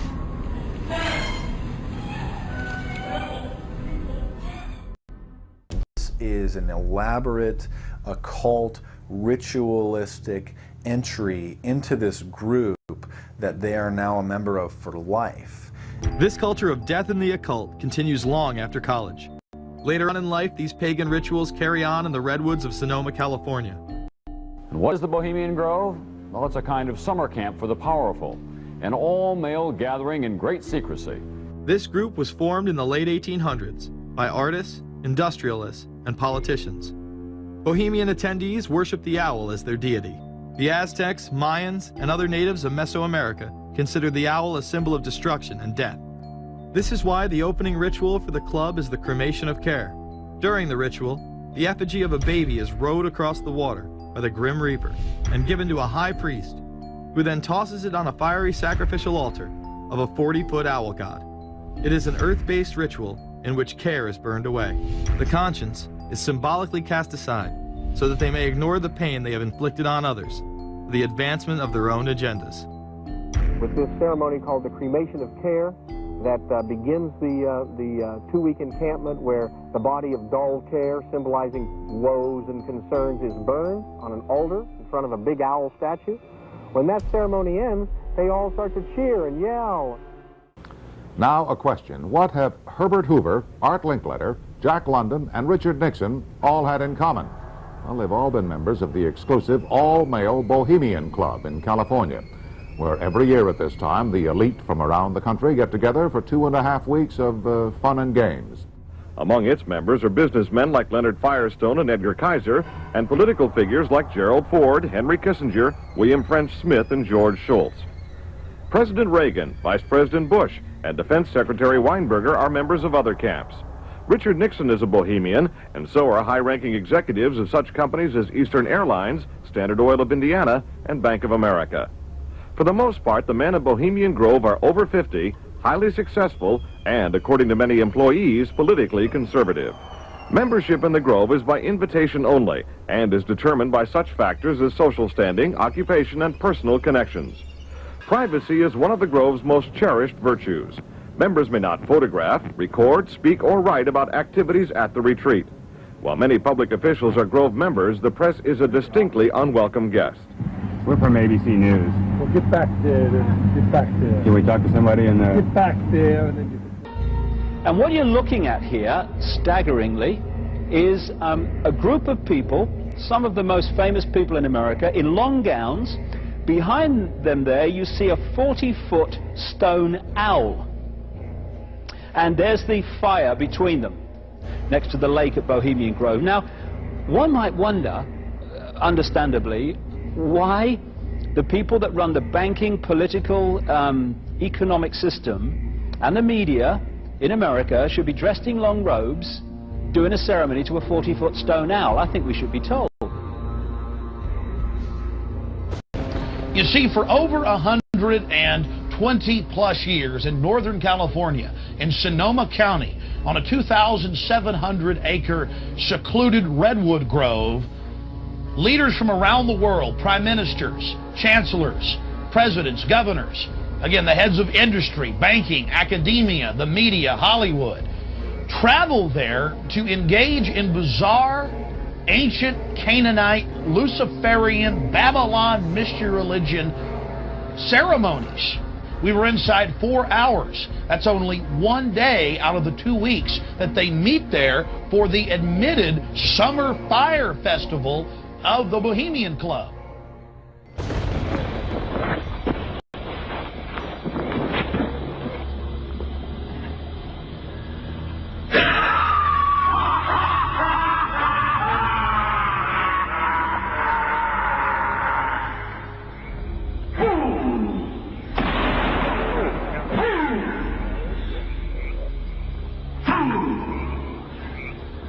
When will he learn that me he cannot slay? Year after year he burned me in this grove, lifting your puny shouts of triumph to the stars. But when again he turned your faces to the marketplace, do ye not find me waiting as of old? Fools!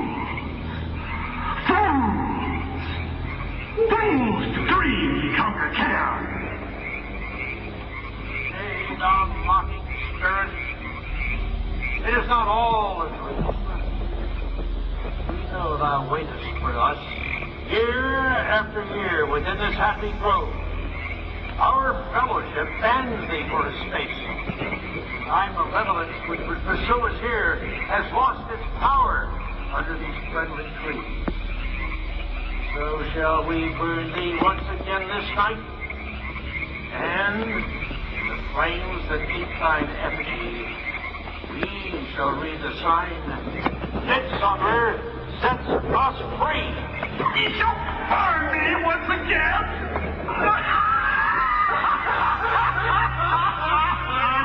Now but these ways, which hither ye have brought from regions where I reign, ye fools and priests, I spit upon your fire. Hail, fellowship's eternal flame. Once again, Midsummer sets us free.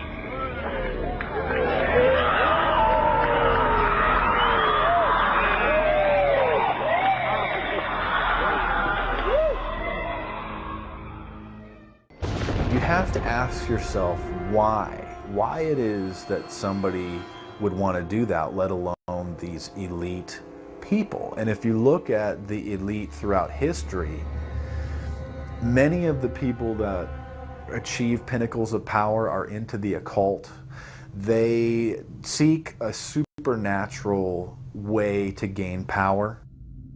Why are Christian conservatives such as the Bushes and Newt Gingrich attending the Grove?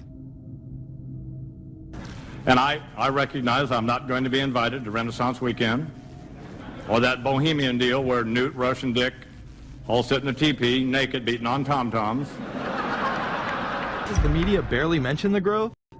Because many of them are in attendance. Late political cartoonist Bill Frank of the San Francisco Chronicle was a reporter thinking about his loyalties to Bohemian Grove as he takes notes for a story. Stories about what happens in these redwoods are hard to come by. A campground statue reminds Bohemians to keep their mouths shut about the Grove. Many world events have been shaped at the Grove, including the creation of the atomic bomb.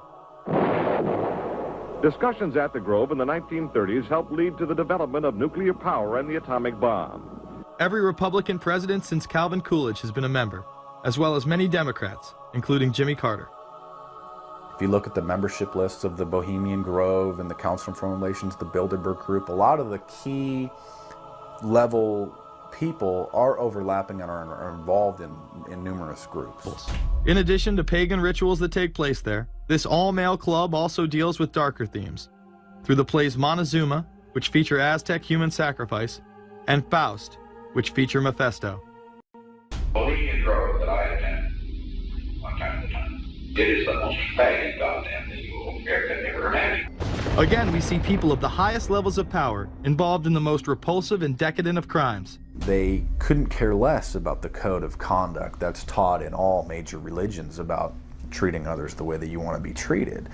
And then they masquerade, they put this false front on that they're like everybody else, because your average person wants to do right, believes in some sort of a karma, believes in some sort of a divine justice in the universe. And so these people need to put on this front that they're like the average Joe in middle America, that they go to church every once in a while, and that they believe in an afterlife and a divine justice. And so they have to put on this front that they're like everybody else in order to get elected and to be accepted and to not have people look at them suspiciously, because if somebody goes around and openly admits that they were an atheist or that they were of some obscure religion, people aren't going to throw their support behind them as much, and they're not going to trust them as easily. The reality of this behavior is never revealed to the public, as the media keeps any revelations quiet. Unfortunately, these type of activities continue to this day. The insanity is that we have allowed an interwoven elite criminal class to rule over us while posing as the saviors of the planet. We have learned they will stop at nothing to achieve their goals and are not held accountable for their crimes. They prey on the system rather than protect it. This is not a new world order of peace and prosperity. It is not a world government to save the earth. During difficult times, we must remain ever vigilant against seemingly positive solutions imposed to suit their aims. Crises there will continue to be. In meeting them, whether foreign or domestic, great or small, there is a recurring temptation to feel that some spectacular and costly action could become the miraculous solution to all current difficulties. We are threatened by a superclass that control the flow of information and hide technology from the public. The prospect of domination of the nation's scholars by federal employment, project allocations, and the power of money is ever present and is gravely to be regarded. We must also be alert to the equal and opposite danger that public policy could itself become the captive of a scientific, technological elite. It is time to put down the remote control, to turn off your Xbox, and start paying attention. It is time to step away from everyday luxuries and pop culture and take action against a monolithic, concentrated evil in order to save what's left of humanity. We must now trade in our apathy for action in order to defeat this invisible empire.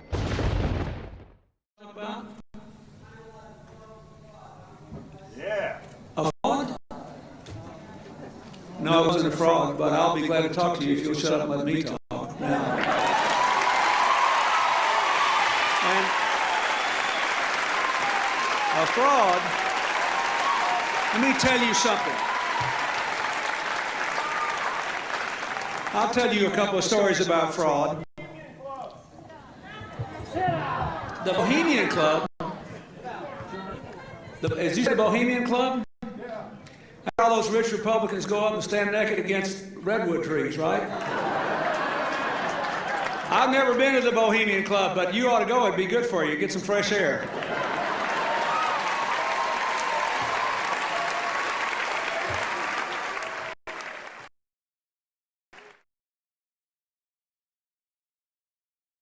We were a rove of 4 presidential administrations. Question.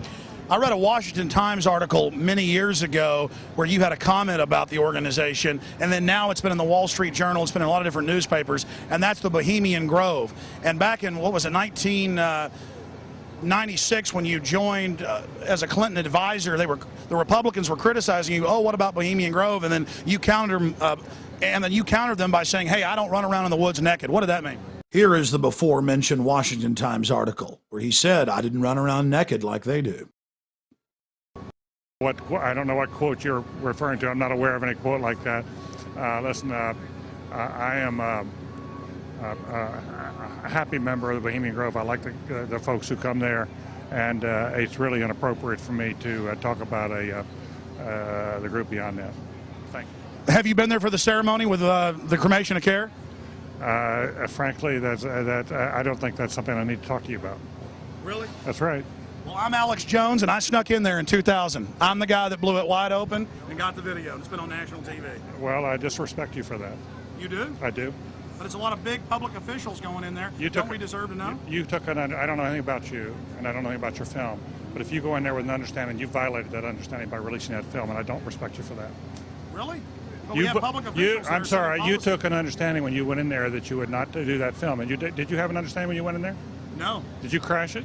Yes. Yeah, and it has no trespassing signs there too, doesn't it? No, they put them up after. Oh, I'm sorry. Just walked in. I'm sorry, sir. I've been there before. I know what the circumstances are, and I'm sorry you violated the understandings. That was not a gentlemanly thing to do. But what about the ritual? Is the ritual gentlemanly?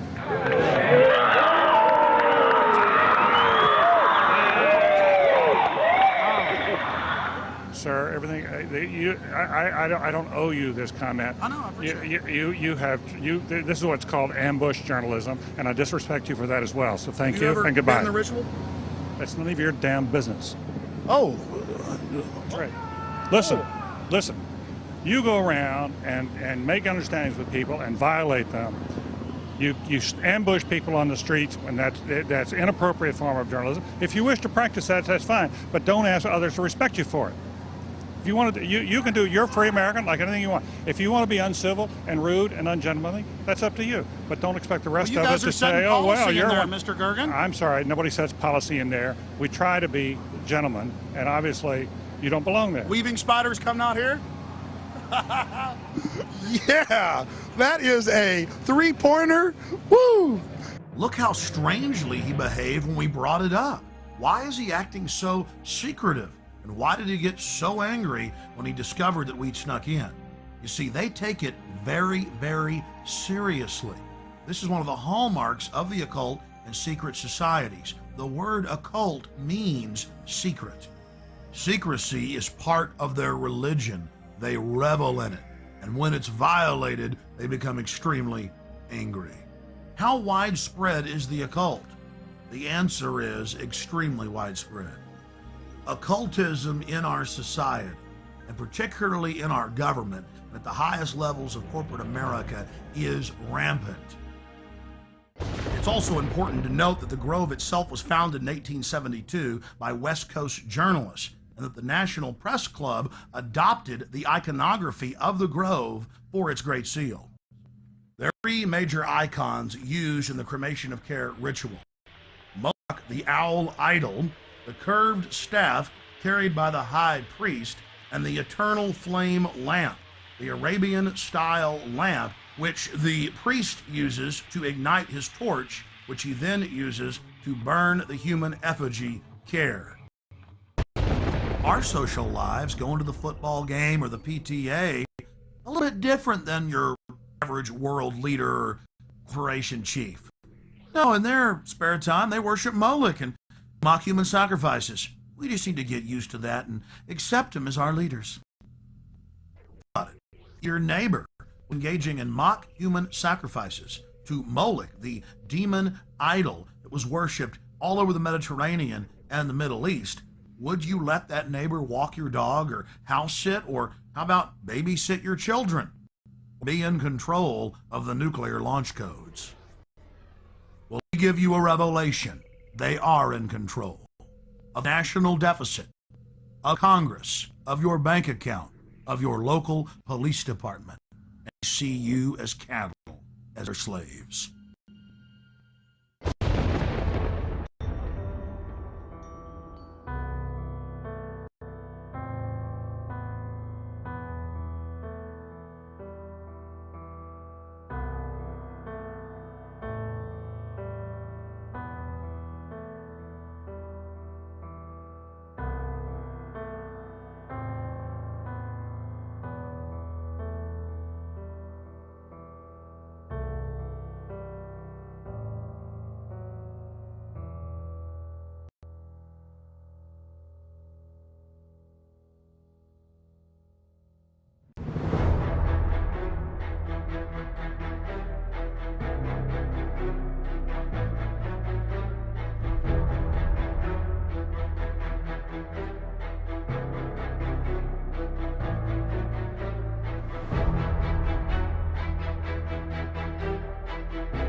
George Bush takes his inspiration from what he learned in Skull and Bones and from the Thule Society that Hitler and Goebbels and Goring cut their teeth in. Bohemian Grove, these evil organizations that perpetrate the ugly things that these criminals are doing to this country for which they must be held accountable.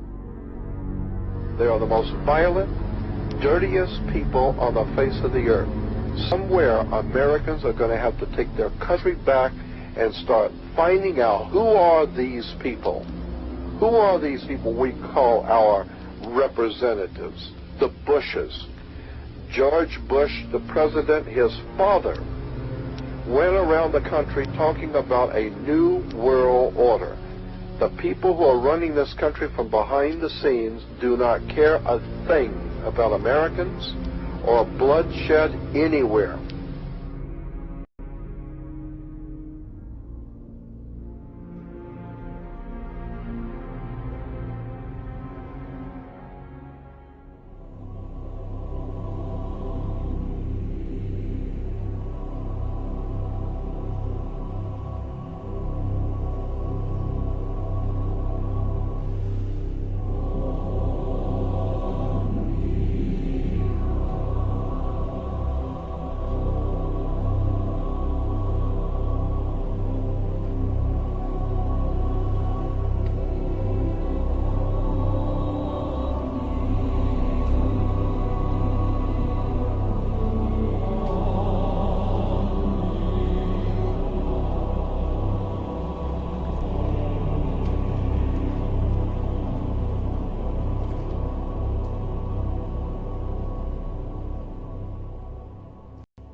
I mean, we could do anything we want. We just got to believe in it. And our beliefs and the way we carry ourselves and the way we act is the most important thing in this world. And we shouldn't be afraid to be who we are because based on intimidation and fear.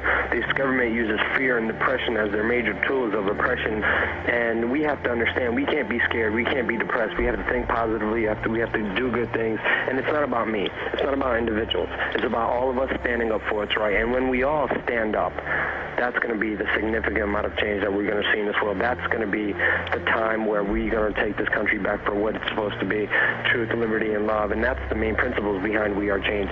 Standing up there as individuals, empowering ourselves, and motivating more people to stand up with themselves.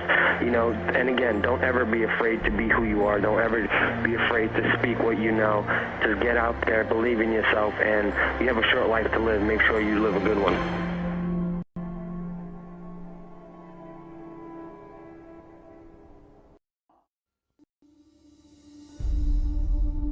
There's a worldwide revolution going on.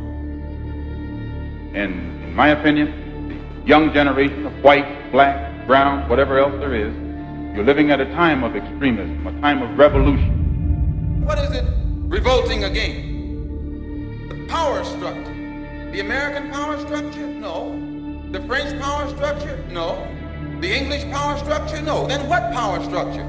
An international Western power structure. And I, for one, will join in with anyone, don't care what color you are, as long as you want to change this miserable condition that exists on this earth. And there's got to be a change. People in power have misused it, and now there has to be a change, and a better world has to be built, and the only way it's going to be built is with extreme methods. So what you and I have got to do is get involved. You and I have to be right there breathing down their throat.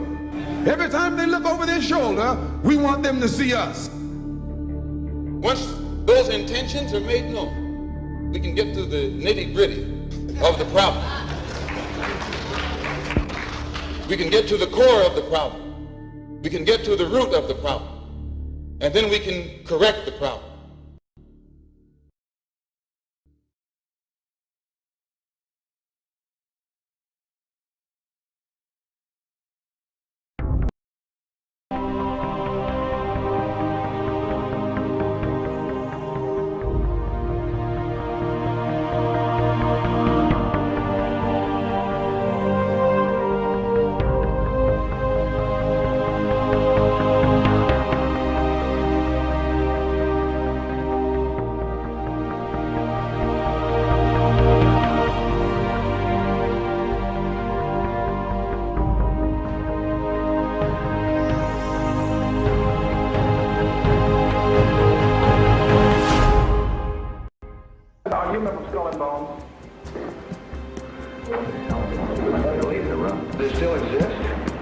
the thing is so secret, I'm not even sure it still exists.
Thousands of years, tends to be kept in the bowels of these blood oath secret societies. And by that I mean the Shriners, the Freemasons, the Oddfellows, the Illuminati, the Order of the Palladian. There are literally dozens of names down throughout the centuries that this goes by. But it has to be in one of these groups where you have to swear to kill a fellow member of the society if they reveal the secrets, or you yourself be killed by a member of the society if you reveal the secrets. That's what blood oaths are. And they start out bad, but they get worse as you go up in the organization. Their whole purpose throughout history has been to teach a small number of people how to become adept at controlling everyone else and presenting their societies as desirable to the profane, so that you'll go knock on the door and say, hey, can I be a member and be initiated, with the promise of learning some great secret. What is that secret? The secret is what I have just told you this morning.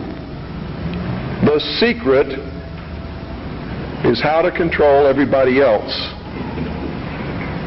And you never understand how to control everybody else until you get to the top of this pyramid of initiation. Most people never make it past the third step. All above that are carefully chosen and nurtured and taught.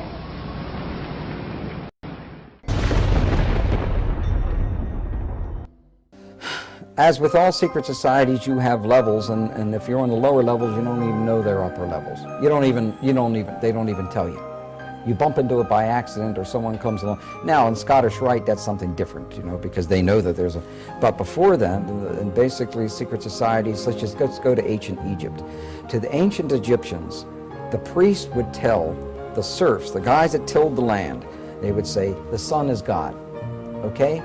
And so they accepted that very low-level interpretation, all physical. That's not what the priest believed. What the priest believed, there was a second level. The priest believed that, no, the physical sun is not the supreme being. It's the spirit which flows through the physical sun that is the supreme deity. However, there was another level, and the priests didn't even know it. It was those that were involved and elevated to if I would have told you this 15 years ago, I might have gotten shot. Weishaupt saw in the ancient orders of Freemasonry an opportunity to commission foot soldiers for his cause of world domination. He wrote that none is fitter than the 3 lower degrees of Freemasonry. The public accustomed to it expects little from it and therefore takes little notice of it. Weishaupt felt that Masonry was the easiest way to get a good Christian guy on the path of destruction, essentially, where you can have them take little baby steps on this path. It's a system they've been working on for thousands of years. They've really got it down. They know how to gradually, gently corrupt people from Christendom, first of all, to deism. Of course, deism is where, yes, God started the world, but then he took off, and he has no place in the affairs of men now. And so you don't have to worry about God, you don't have to worry about heaven and hell. You just kind of do your thing, and everything will be okay. Deism to atheism is the next step. Atheism, where you claim there is no God, you know. And then, of course, the next step is out-and-out Satanism. And interestingly enough, Satanists know there's God, know there's a heaven and hell, and they just choose hell, and they choose to drag as many people into hell as they can.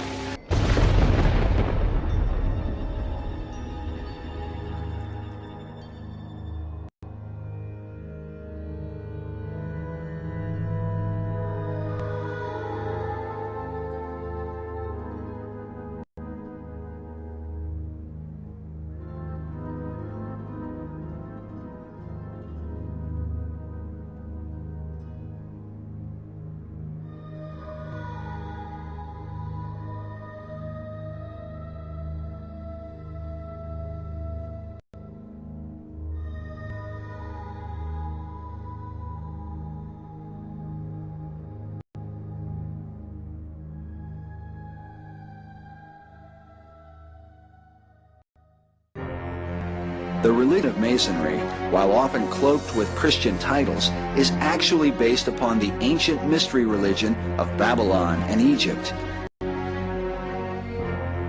These same mysteries governed the worship of Medo-Persia, Greece, and Rome. The mysteries are often symbolized by the all-seeing eye, sometimes called the eye of God. But the God of Masonry is not the same as the God of the Bible. None was more adamant about this point than the man considered by many to be the most influential Mason of all time, Albert Pike. Albert Pike was a Confederate Civil War general who was the head of American Freemasonry in the post-Civil War period. He was probably he's certainly the most important American Mason. His book, Morals and Dogma, is required reading for every Freemason. He says on page 624, the 28th degree, Teachings of the 28th Degree, he says, quote, Masonry is identical with the ancient mysteries. Okay? And then he goes on, he says, we reproduce the speculations of the philosophers, the Kabbalists, the mystiques, and the Gnostics, unquote. Well, these were all systems, religious systems, that worshipped Lucifer. Pike probably mistakenly reveals his true intent, because he speaks of Lucifer frequently. When he says we are identical to all the mysteries, the mysteries were all brought under God's condemnation and destroyed at one point or another in history. From the Babylonian mysteries to the Egyptian mysteries to the peoples living in the land of Canaan. When, the major reason God destroyed them, he ordered them to be killed, man and women and child, as they were all worshiping Satan. Now see, Masons distinguish between Lucifer and Satan. Masons believe that Lucifer is the light bearer, the good God, and that the Christian God is called Adonai, the evil God. They use as their justification that if the Christian God was a good God, then there wouldn't be this Garden of Eden problem where because you ate of the apple, now you have to suffer and you have to, the sweat of your brow, you have to make your living. Well, women have to give birth in pain, etc. No good father would do that to his children. So the Christian God is the evil God, where Lucifer is the good God, because he'll give you everything you want. He'll fulfill your every desire. In 1908, French occult expert Copin Albancelli wrote, certain Masonic societies exist which are satanic, not in the sense that the devil comes to preside at their meetings, but in that their initiates profess the cult of Lucifer. They adore him as the true God, and they are animated by an implacable hatred against the Christian God, whom they declare to be an impostor. Perhaps Albert Pike's most famous and controversial quote is this one: the true and pure philosophic religion is the belief in Lucifer, the equal of Adonai. But Lucifer, God of light, is struggling for humanity against Adonai, the God of darkness and evil. Because of this, occult author Edith Starr Miller wrote, "Luciferian occultism controls Freemasonry." It is important to remember that the lower ranks of Masonry are largely unaware of the deception of their leaders. Master Mason Manly P. Hall, who said that when the Mason learns the mystery of his craft, the seething energies of Lucifer are in his hands, also made it clear that Freemasonry is a fraternity within a fraternity, an outer organization concealing an inner brotherhood of the elect. Meanwhile, Albert Pike wrote in his famous Morals and Dogma that symbols are displayed to the initiate, but he is intentionally misled by false interpretations. It is not intended that he shall understand them, but it is intended that he'll imagine that he shall understand them. Their whole goal with this philosophy is to teach all men and women that the only end of life is to seek the utmost pleasure and happiness that you can get out of it, because when you die, there's nothing else. That's what they teach. That's what they want you to be.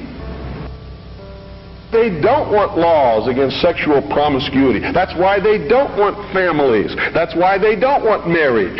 That's why they encourage homosexuality. There's a method to their madness.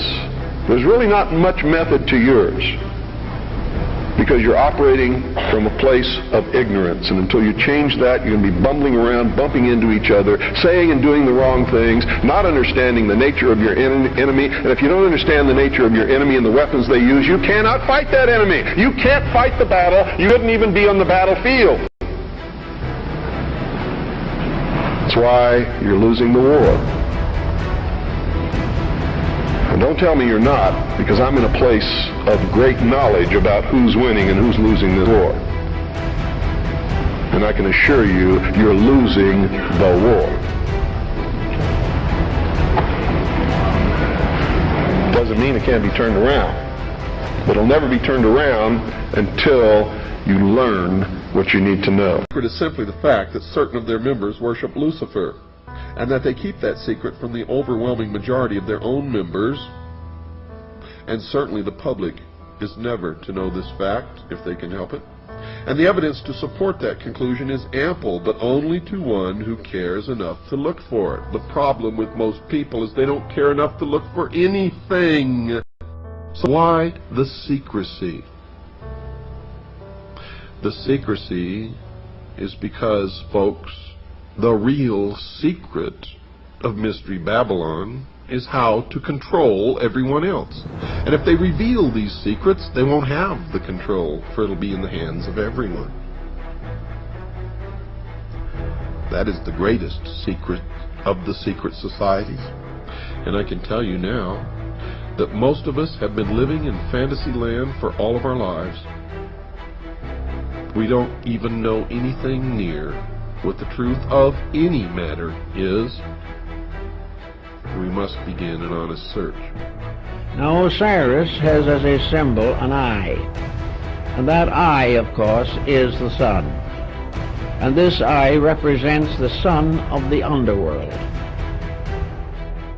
Quote, the arcana, defined as being a secret or hidden knowledge of the ancient mysteries, were never revealed to the profane, defined as those not initiated into the inner mysteries except through the media of symbols.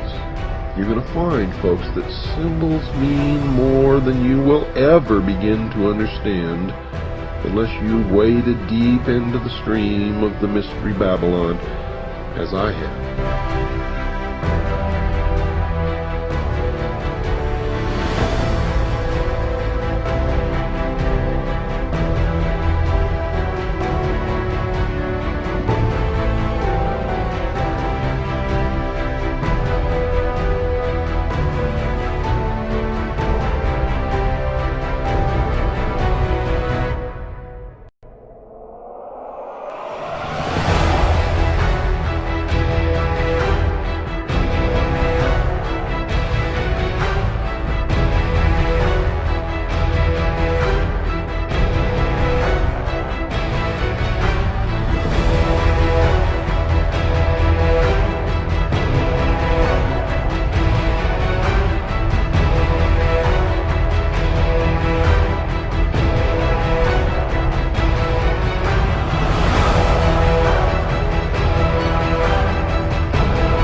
Only a few are aware of the involvement of the Freemasons, and that is why I have chosen to concentrate on that organization, Mystery Babylon.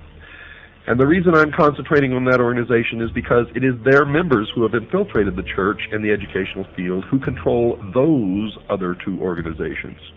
So really there's only one organization that needs to be dealt with, and that is Freemasonry.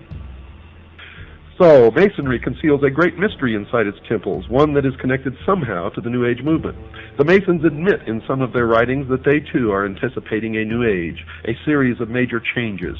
Henry Clausen, the past sovereign Grand Commander, the equivalent of their president of the Scottish Rite of Freemasonry, has been quoted as saying this, quote, "We look towards a transforming into a New Age using, however, the insight and wisdom of the ancient mystics," unquote. The Masons claim that the things that they believe in are as old as the ancient civilizations. They also claim that these mystics, the ancient philosophers, had the wisdom of all ages and that somehow this knowledge has become lost through the centuries. Humanity today does not possess this knowledge, but it has become the task of the Masons and other truth seekers who turn out in every case of investigation to be liars and deceivers and manipulators, to rediscover these principles for the benefit of all mankind. Those possessing this knowledge will correct the world's current problems. Some of the Masons also claim to have identified the cause of these problems. One of the most prolific writers on the subject of this lost truth, as I have mentioned earlier, is Manly P. Hall, a 33rd degree Mason. For those unfamiliar with the Masonic degrees, all Masons in America start through what is called the Blue Lodge, consisting of only 3 degrees. A Master Mason is of the 3rd degree and really knows nothing, even though he thinks that he has been illumined, and I get letters from them all the time. "I'm a Master Mason, and I've never heard of any of the stuff that you're talking about." Oh, boy. It amazes me, folks. It just absolutely amazes me that people are so stupid. It drives me wild. The initiate into the Blue Lodge goes through 3 separate and different initiation ceremonies, one for each degree. After completing these ceremonies, he may stay where he is or choose to affiliate himself with either the York Rite, which has 13 degrees, or the Scottish Rite, which has 32, and then the meritorious 33rd. The latter is divided into 2 separate jurisdictions, the Southern and the Northern. And these are based primarily on state borders, and whether one joins one or the other depends on where the initiate lives. The 2 Scottish rites have an additional 29 degrees, making for a total of 32. There is one more degree called the 33rd degree, which is honorary, and only a few are invited into that degree, and to even be considered, they must perform some major work toward the completion of the great work, which is the plan to bring about the utopia on earth, the socialist dream. The York Rite has a total of 9 degrees. However, since little has been revealed about this order, we will concentrate on only the Scottish Rite, and in particular the Southern jurisdiction. Well, I've since discovered that the York Rite has a total of 13 degrees, folks, not just 9.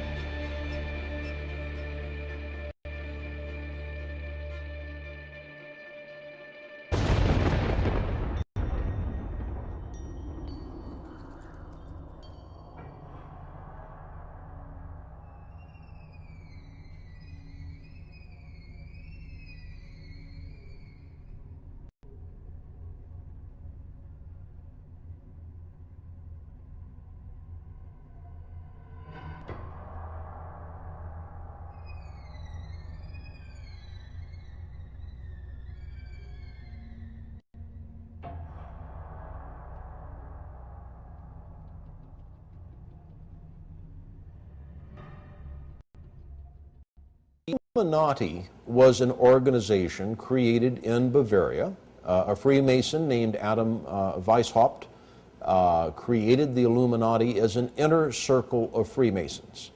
And he was very definitely taken by the period of the Enlightenment. He saw liberal democracy and liberal government, not liberal in the sense that we use it today in political talk, but liberal in the sense of giving rights and freedoms to the citizen as an important way to improve the world. And his plan was to create this inner circle of Masons called the Illuminati, that means the enlightened ones, and that this inner circle of Freemasons would then spread out among Masonic lodges, and then the Masons in turn would see to it that their members were put in prominent positions in government, and that then the Illuminati's influence would enable the liberal democratic principles of the Enlightenment to be spread throughout the world. It had three ideals: separation of church and state, controls on the power of the state, and the emancipation of women. Three planks in their platform, if you will.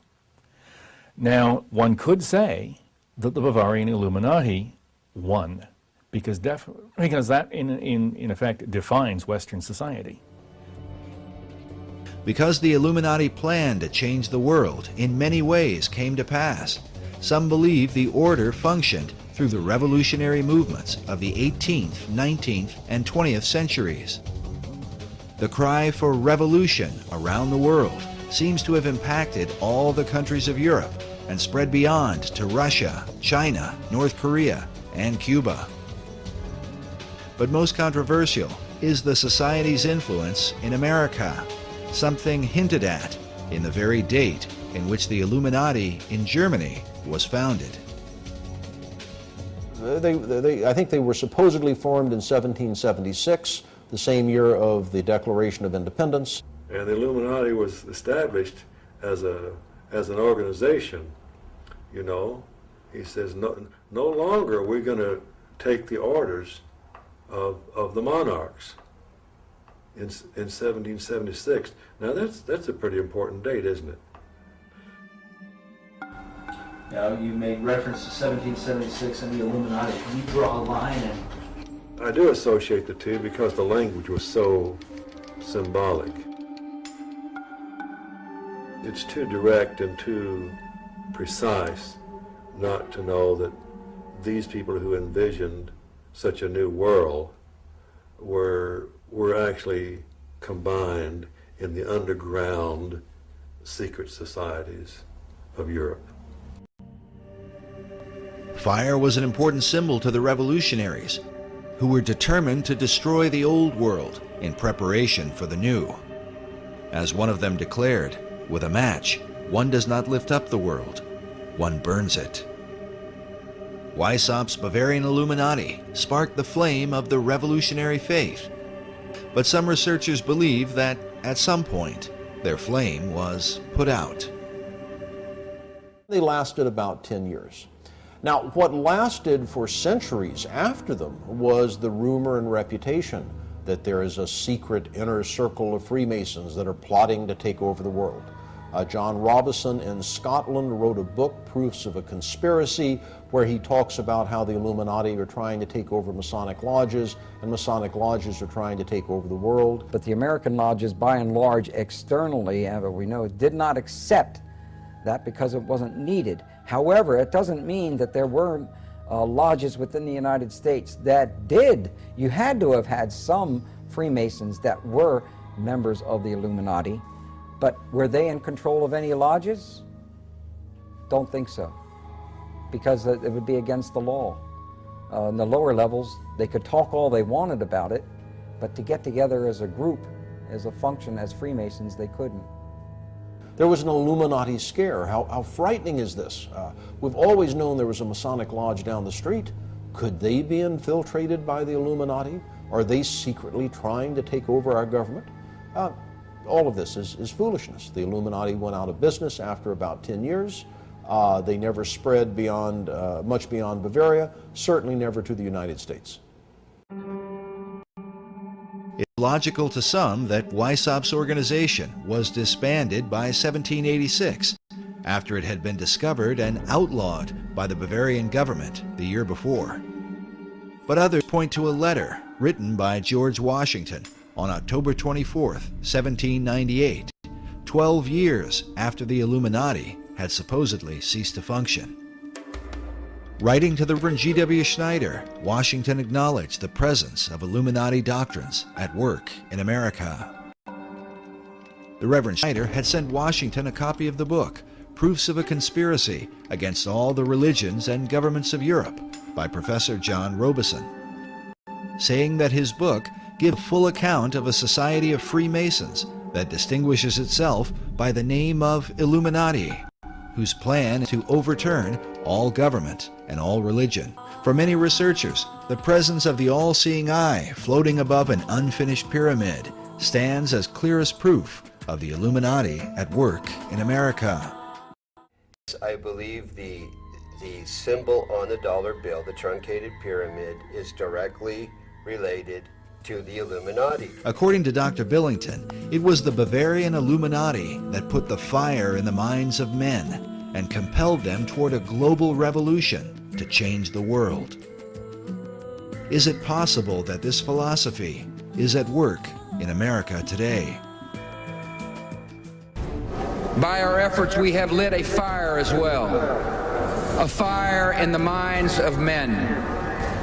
It warms those who feel its power.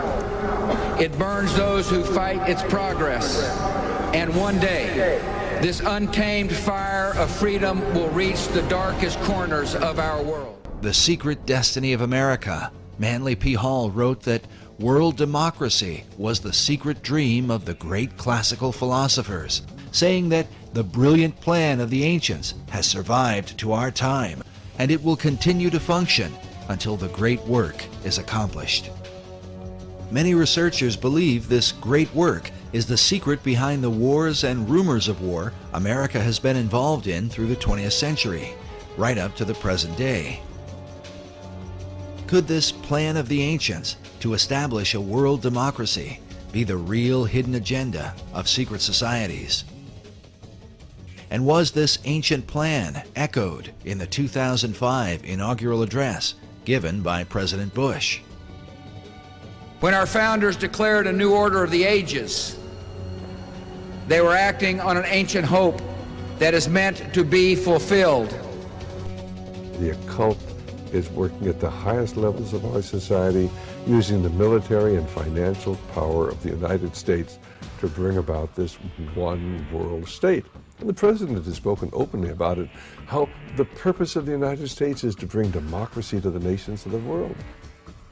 Where did this become the function of our nation, to bring democracy to the world? You only need to read the writings of Manly P. Hall, where he tells you that for 3,000 years, secret societies have been working to bring democracy to the world. You read President Bush's speech, before the Association on Democracy, the National Association of Democracy. He tells you for 2,500 years, people have been working to bring democracy to the world. Yet the ancient philosophers recognized that a true democracy could only be achieved by a society of perfected men. A perfected man would be comfortable in a true democracy. And probably a true democracy cannot emerge until there is enough of such human beings in the world that can take over the government of man. It will be that kind of leadership. It'll be like Plato's vision of the philosopher king, the man who has wisdom and the man who has power. Democracy has the occult promise of a fair world to live in.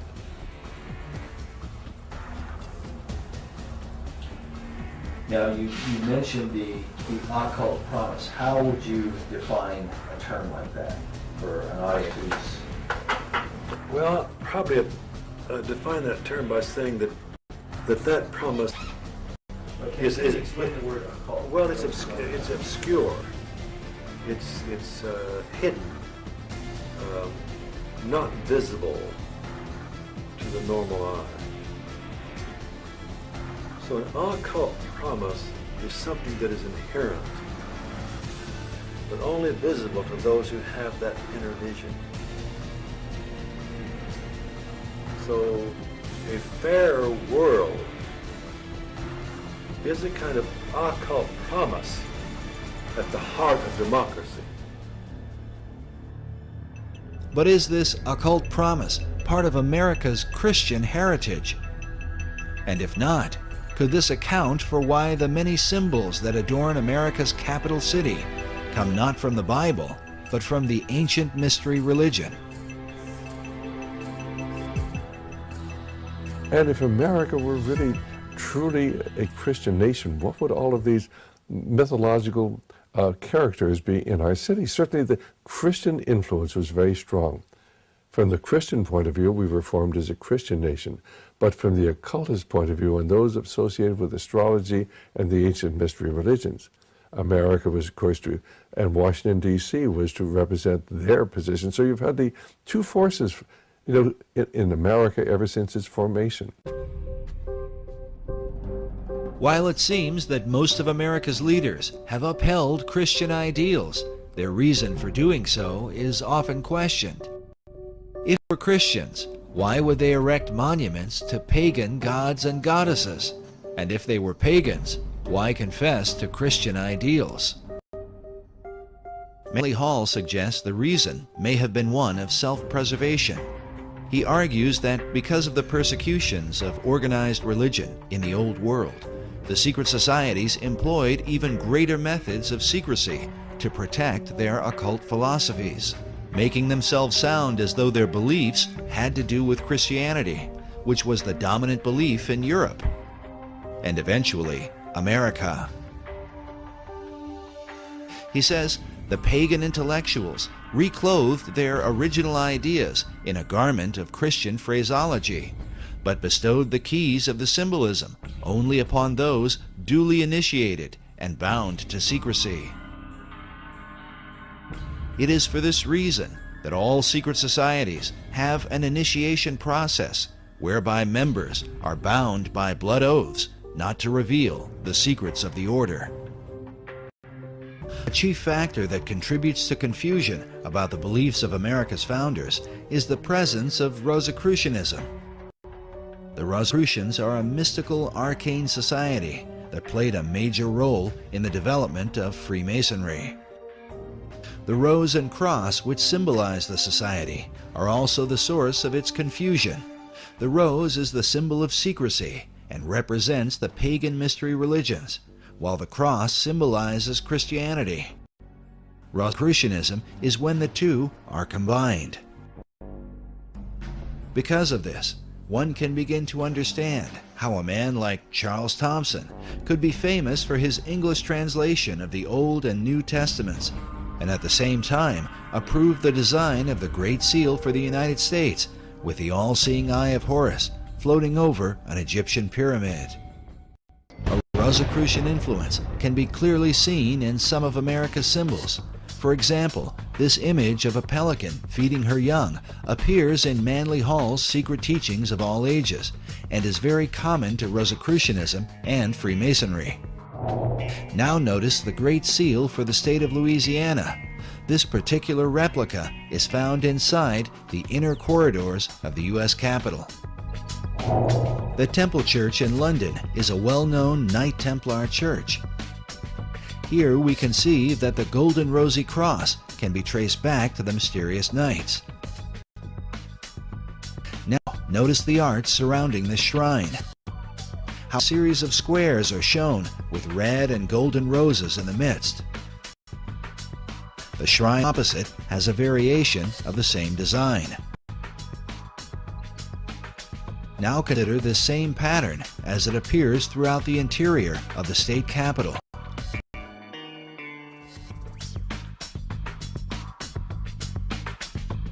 Inside the old Supreme Court room, and in various forms throughout the Library of Congress.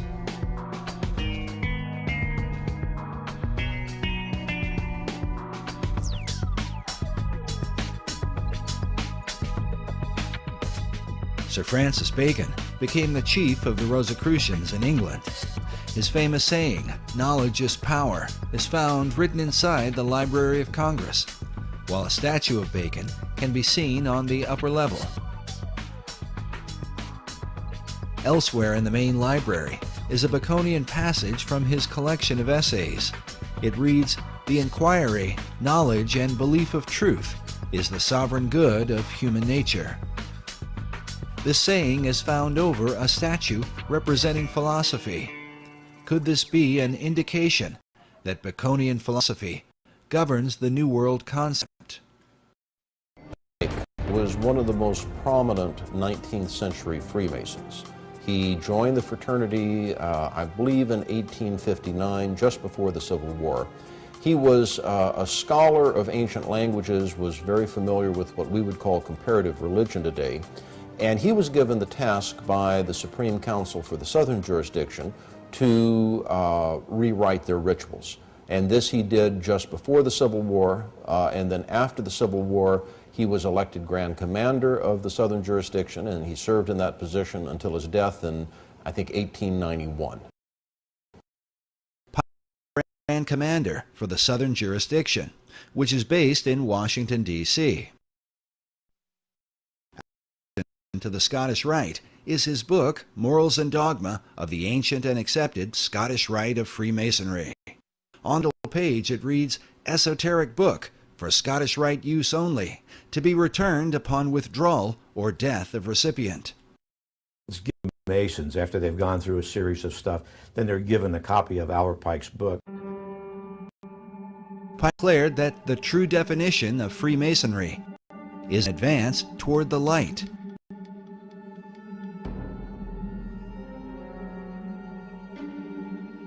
The question then becomes, what is the light of Masonry? We believe the answer comes from Pike's own words. In Morals and Dogma, Pike wrote, Lucifer, strange and mysterious name to give to the spirit of darkness. Is it he who bears the light? Doubt it not.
Become something like a god.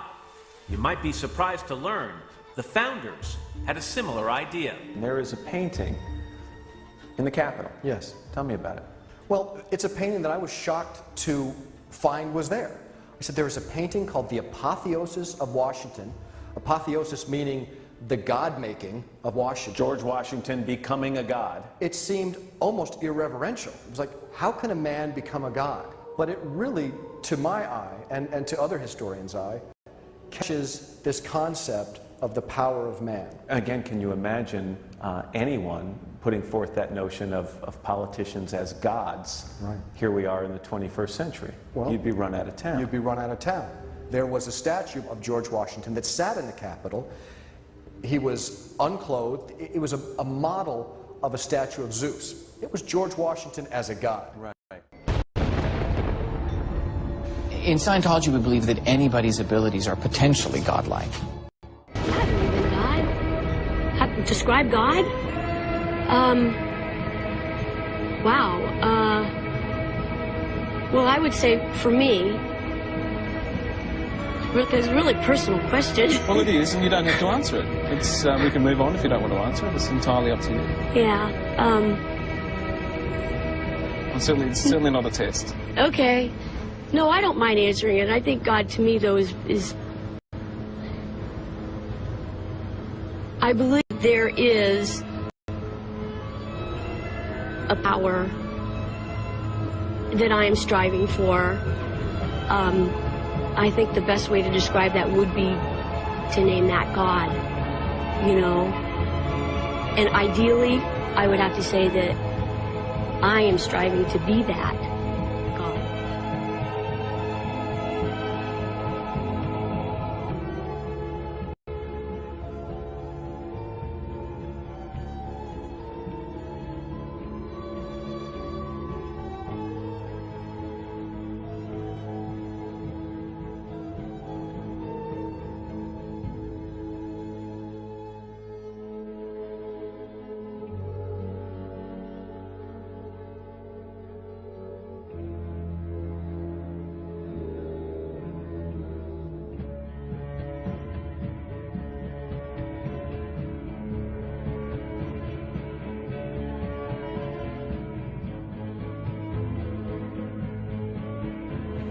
I know for a fact that there's definitely people that believe in Satan and worship Satan, you know what I mean? That's real, that exists. Like there's people in power that to control the labels, the owners of the labels. Yeah, that exists. Them motherfuckers is devil worshippers. Like I don't know how many of them, who they are, whatever. But yeah, that exists. That does exist. That's a fact.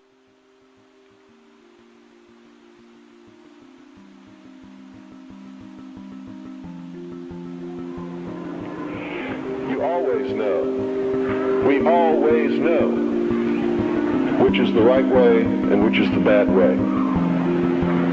The bad way sometimes feels better, so we may choose that way and justify it by rationalization in order to make ourselves feel better about the bad that we did. Isn't that the way we all do things? Even if we do something wrong and we know we're doing something wrong, don't we attempt to rationalize it in our own mind and to our friends to justify what we're doing? So I believe it's a great fallacy to set out to brand those whom we disagree with as being evil people. The result of their actions we may perceive to be evil. We may perceive it to be bad, but I guarantee you those people don't see it that way. You see, nobody gets up in the morning and sets out to do evil. Nobody consciously does that. I've never met any person in my entire life who said, I'm evil, I'm going to do evil things, I like to do evil things, I want to do evil things. They don't exist, in my knowledge. And when we present ourselves to them in that light, we're good and they're evil, do you think we have a chance of getting them to listen to us? Not on your life. It's not going to happen. So I think we have to change the way we talk. We have to talk to them in a different manner.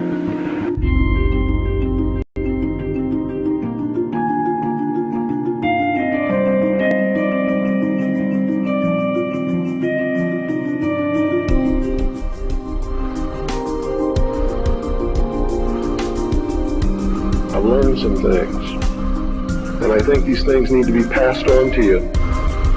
And I think you need to start examining yourself, your agenda, your mission. Who are you? What are you about? What do you believe about America? Is it true? Are you helping to divide us more? Or are you helping to bring us together? Do you really understand what this country is all about?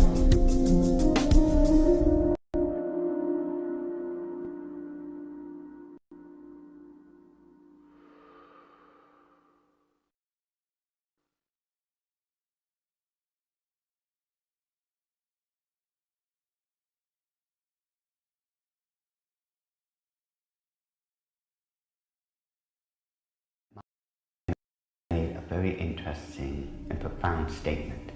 He said, allow me to control and issue the money of a nation, and I care not who writes its laws.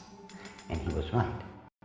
Meyer Amschel Rothschild is called the founding father of international finance. In 2005, Forbes magazine ranked him 7th on their list of the 20 most influential businessmen of all time. This happened back in 1776, and this was during May 1st and shortly thereafter. The significance behind that is that on May 1st, 1776, Dr. Adam Weishaupt, who was a devout Jesuit priest, who was given the chair of the professorship of religious studies at Ingolstadt University, was approached by Meyer Amschel Bauer, who would later change his last name to Rothschild, along with 12 of his most financially influential friends. They knew Weishaupt at that particular time was not only a genius when it came to the occult world, but Weishaupt also had an axe to grind, because it was the Catholic Church that just recently defrocked him.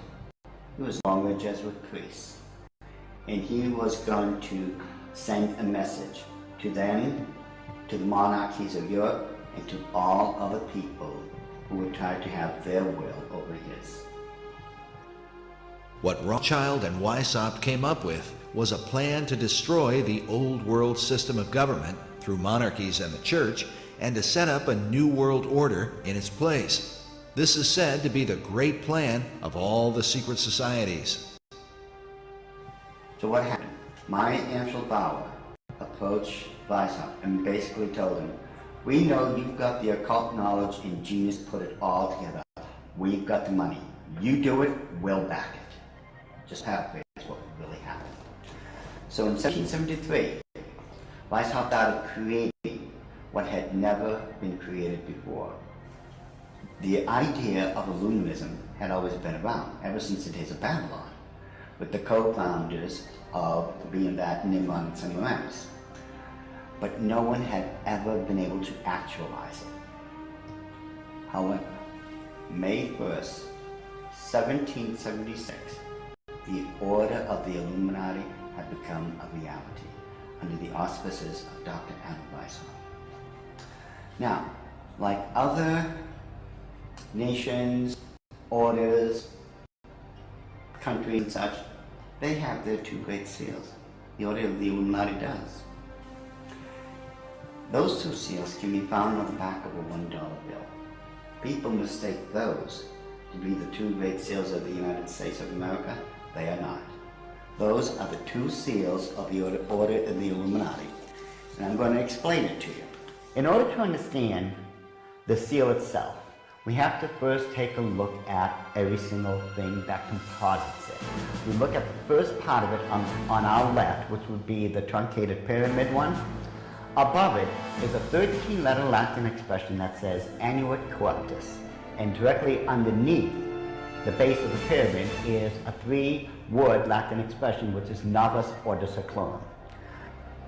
If you were to look up the word, let's say work, in the English dictionary, you're going to find at least 50 different meanings for it. It is the same thing in Latin.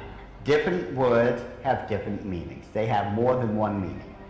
The word seclorum, one of the definitive meanings is secular. Something that is secular is of the world. So it is proper, very proper, to translate the bottom as New World Order, the Novus Ordo Seclorum. The whole of it is saying, announcing the birth of a new world order. This would be Dr. Adam Weishaupt himself, the very first head of the Order of the Illuminati. It was Weishaupt who had himself come up with a 7-part plan to create what he called the Novus Ordo Seclorum, or the New World Order. This is the person responsible for it. The interesting thing about the front of the dollar bill is that there are 4 huge ones. There is one in every single corner. Now if we look at every single one of them, they each have an oval around it, except for the top right-hand one. Now if we look at this blow-up version of it, you will find there's no oval. This is a shield that is surrounding the one. Now, the reason there's a shield here is because this is very similar to the original shield that was given to the Rothschild family when Baron Maya Angelou Rothschild had become knighted in England and received the lordship.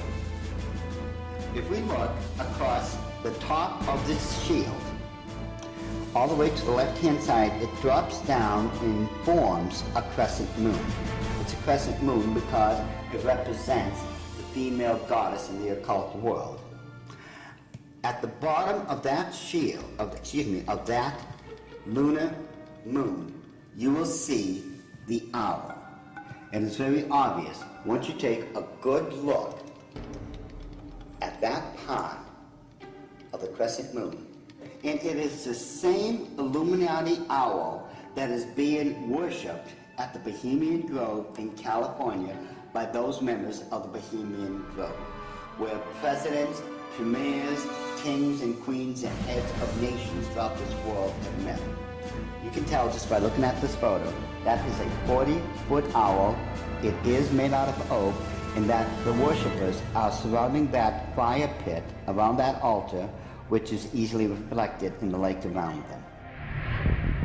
This is definitely the hour of the Illuminati. Lift up your heads, O ye trees, and be ye lifted up, ye everlasting spires.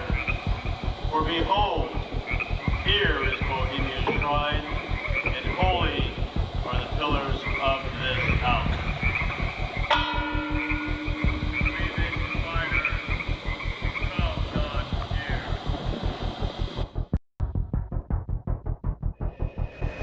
The owl is in his leafy temple, and be ye lifted up, ye everlasting spires. And holy are the pillars of this house. Breathing fire from God's air.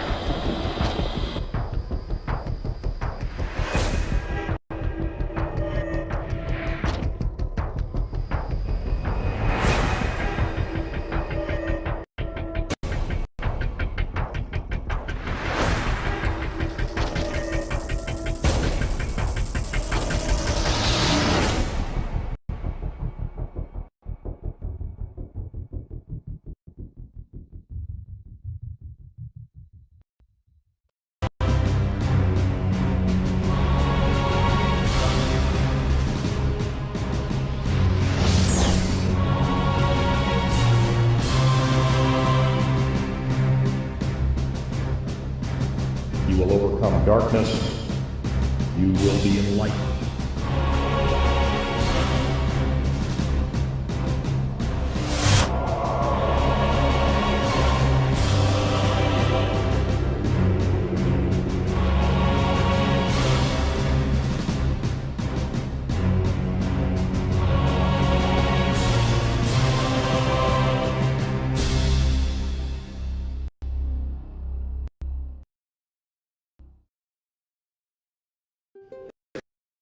Of historical distortion to find original truth. Tonight, this will be our quest.